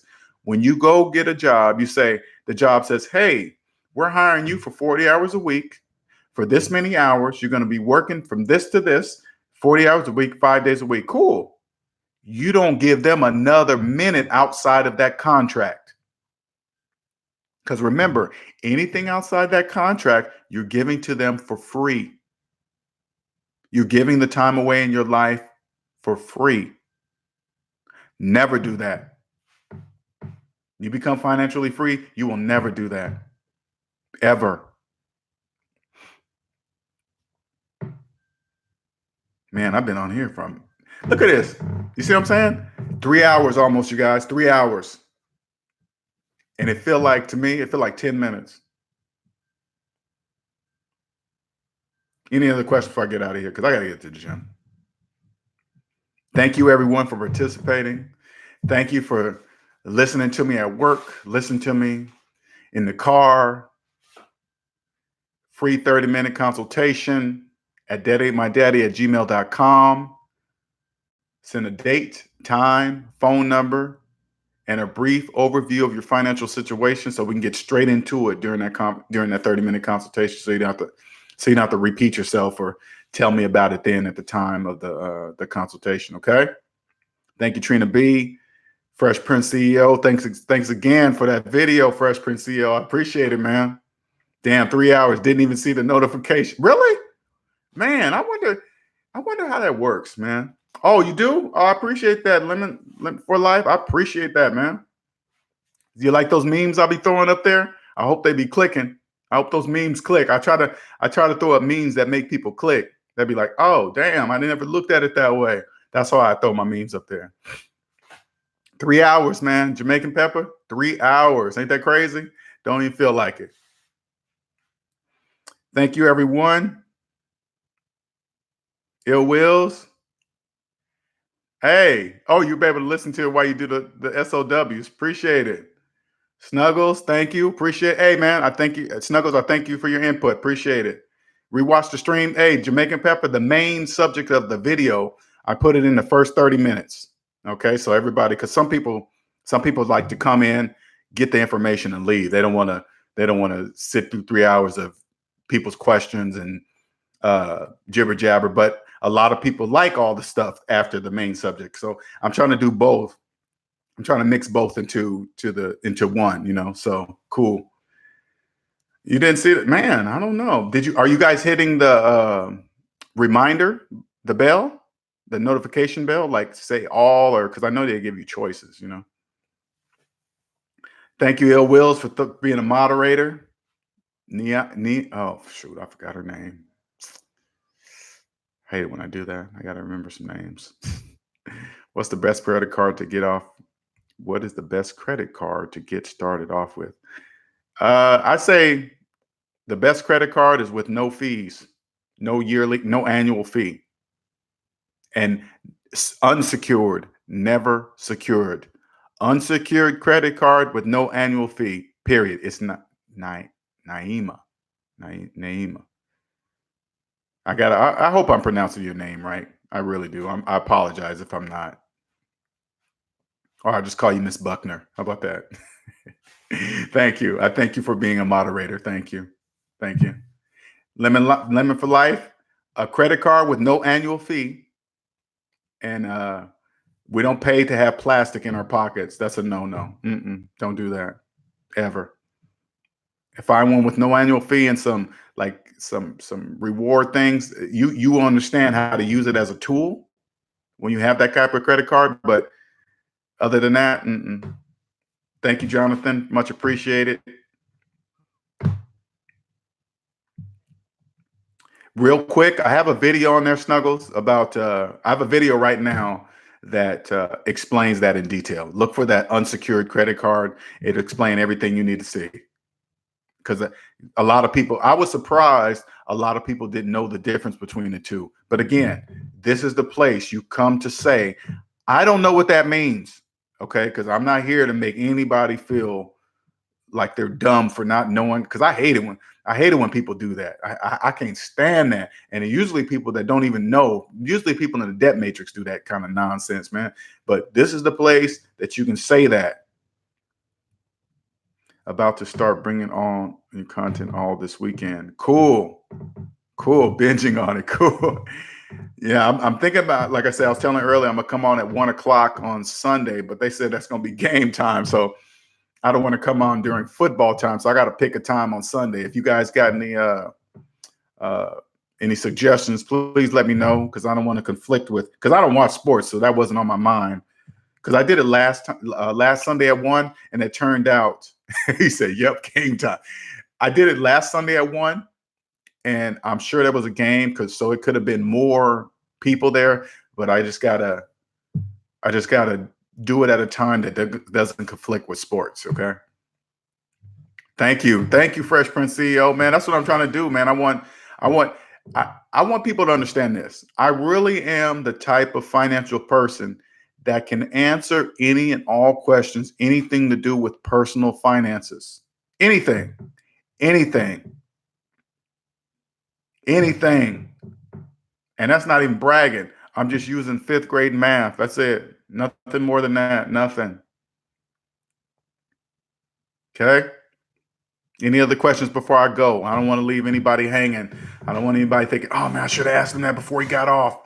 Any other questions? Because I got a lot of videos that answer a lot of questions, like just the unsecured credit card. By the way, Snuggles, everybody loved that unsecured credit card video because they just didn't understand what it meant. They're like, oh man, I didn't know that. Yeah, you're going to be surprised. And if you don't know, I don't know if you have one, but if you have if you have a secure credit card, go watch that video. You need to know that information. I promise you. You're going to be like, I didn't know that. Yes. Don't forget to subscribe. Don't forget to like this video. 3 hours in, feel like 10 minutes. I love helping you guys, man. Thank you for following me. Don't forget to donate if you like. The donation link is in there. Thank you, Miss Buckner. It's right there. Thank you, everyone. This type of content is what's needed on this media. People need this type of help. Yeah, you know what, Jamaican Pepper? I always say this though. I know what I teach is rare.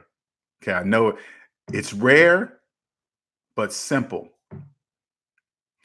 And when you come on this side of the financial game, you'll clearly see that in order for this to work, in order for us to remain financially free, in order for us to remain rich, wealthy, the majority of the people must stay in the debt matrix. Because if everybody knew what I'm teaching you guys, the whole system would crack. It would break.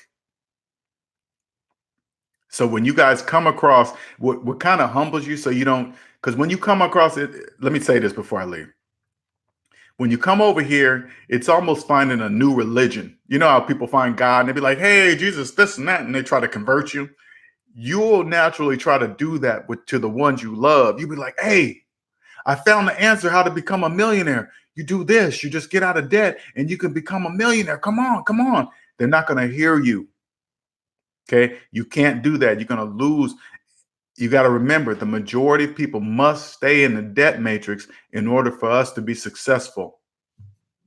And you cannot involve your feelings, and it'll keep you humble because you were once there, but the answer, they're choosing to stay there because if they just looked at math and believed their own math, they would be free. But since they're choosing not to believe math, they're choosing to stay as part of the machine. See what I'm saying? So you got to just go, okay, don't ridicule them about paying car notes. Hey, you shouldn't be paying car notes. You need to get rid of them credit cards. Don't say none of that. You'll know when they're ready, when they see how you're living.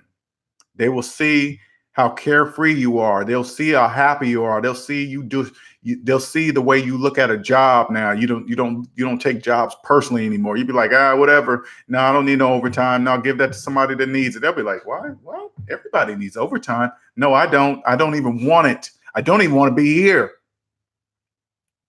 They'll see that. They'll see things like when you say, hey, did we get paid last week or this week? Those are things that they don't hear because they live in paycheck to paycheck. And when you start to see things like that, you'll be like, they'll start to see it. And they'll be like, they'll finally come up, and you got to wait till they come to you. Don't go to them. Wait till they come to you. They'll be curious to asking why. And then just give them a piece. Give them something that they have to look up or do, because you don't want to explain a whole bunch of stuff to somebody that's not going to use what you're trying to explain to them. Give them a piece of something to where they have to go do a little bit of work to go look it up. If they don't have the time or the patience to go look up the little piece you're trying to share with them, don't bother with them. Got it? Don't just, because you're going to be mad at yourself if you take 30 minutes to explain them to something and then you come back to them next week and say, hey, did you try to do XYZ, or did you do, nah, man, I really didn't have time to do that. You're going to be mad at yourself because you now know, check it out, because you now will understand that the time in your life is the most important thing on earth. And if you wasted 30 minutes of it on somebody that doesn't care about their own, you're going to be mad at yourself. So don't do that. Give them something that they have to look up. Everybody has Google. Everybody has their phones. And if they don't do it, you go, okay. Hey, man, you go like this. Hey, man, did you check out XYZ? They say, no, man, I didn't have time. You go, okay, cool. That's it. Okay. Any other questions before I head out? We're going on hour 3. Hour 3 is my cap. My throat is dry, and I got to get to the gym. And I know my girlfriend's going to be coming in here any minute talking about, dang, Linnell, you've been on there 3 hours. So once you get off, I'd be like, this is my passion, woman. Now go wait upstairs.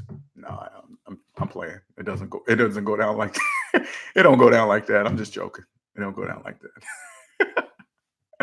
All right, you guys have a wonderful Thursday. All right, don't forget to send me out some ideas for Sunday, some times for Sunday. East Coast, I'm in East Coast time. And let me know, so I don't want to be conflicting with some football games. You know what I'm saying? So I don't know if I need to come on early. Our football games run all day. I don't know. Whatever. All right, you guys have a wonderful, wonderful, wonderful Thursday. Thank you, Miss Buckner. Ill Wills. Thank you. DTN. Fresh Prince CEO. Darkman Jeff. Snuggles. Everybody participated in today's live. I appreciate it. All right, you guys have a wonderful day. All right, bye-bye.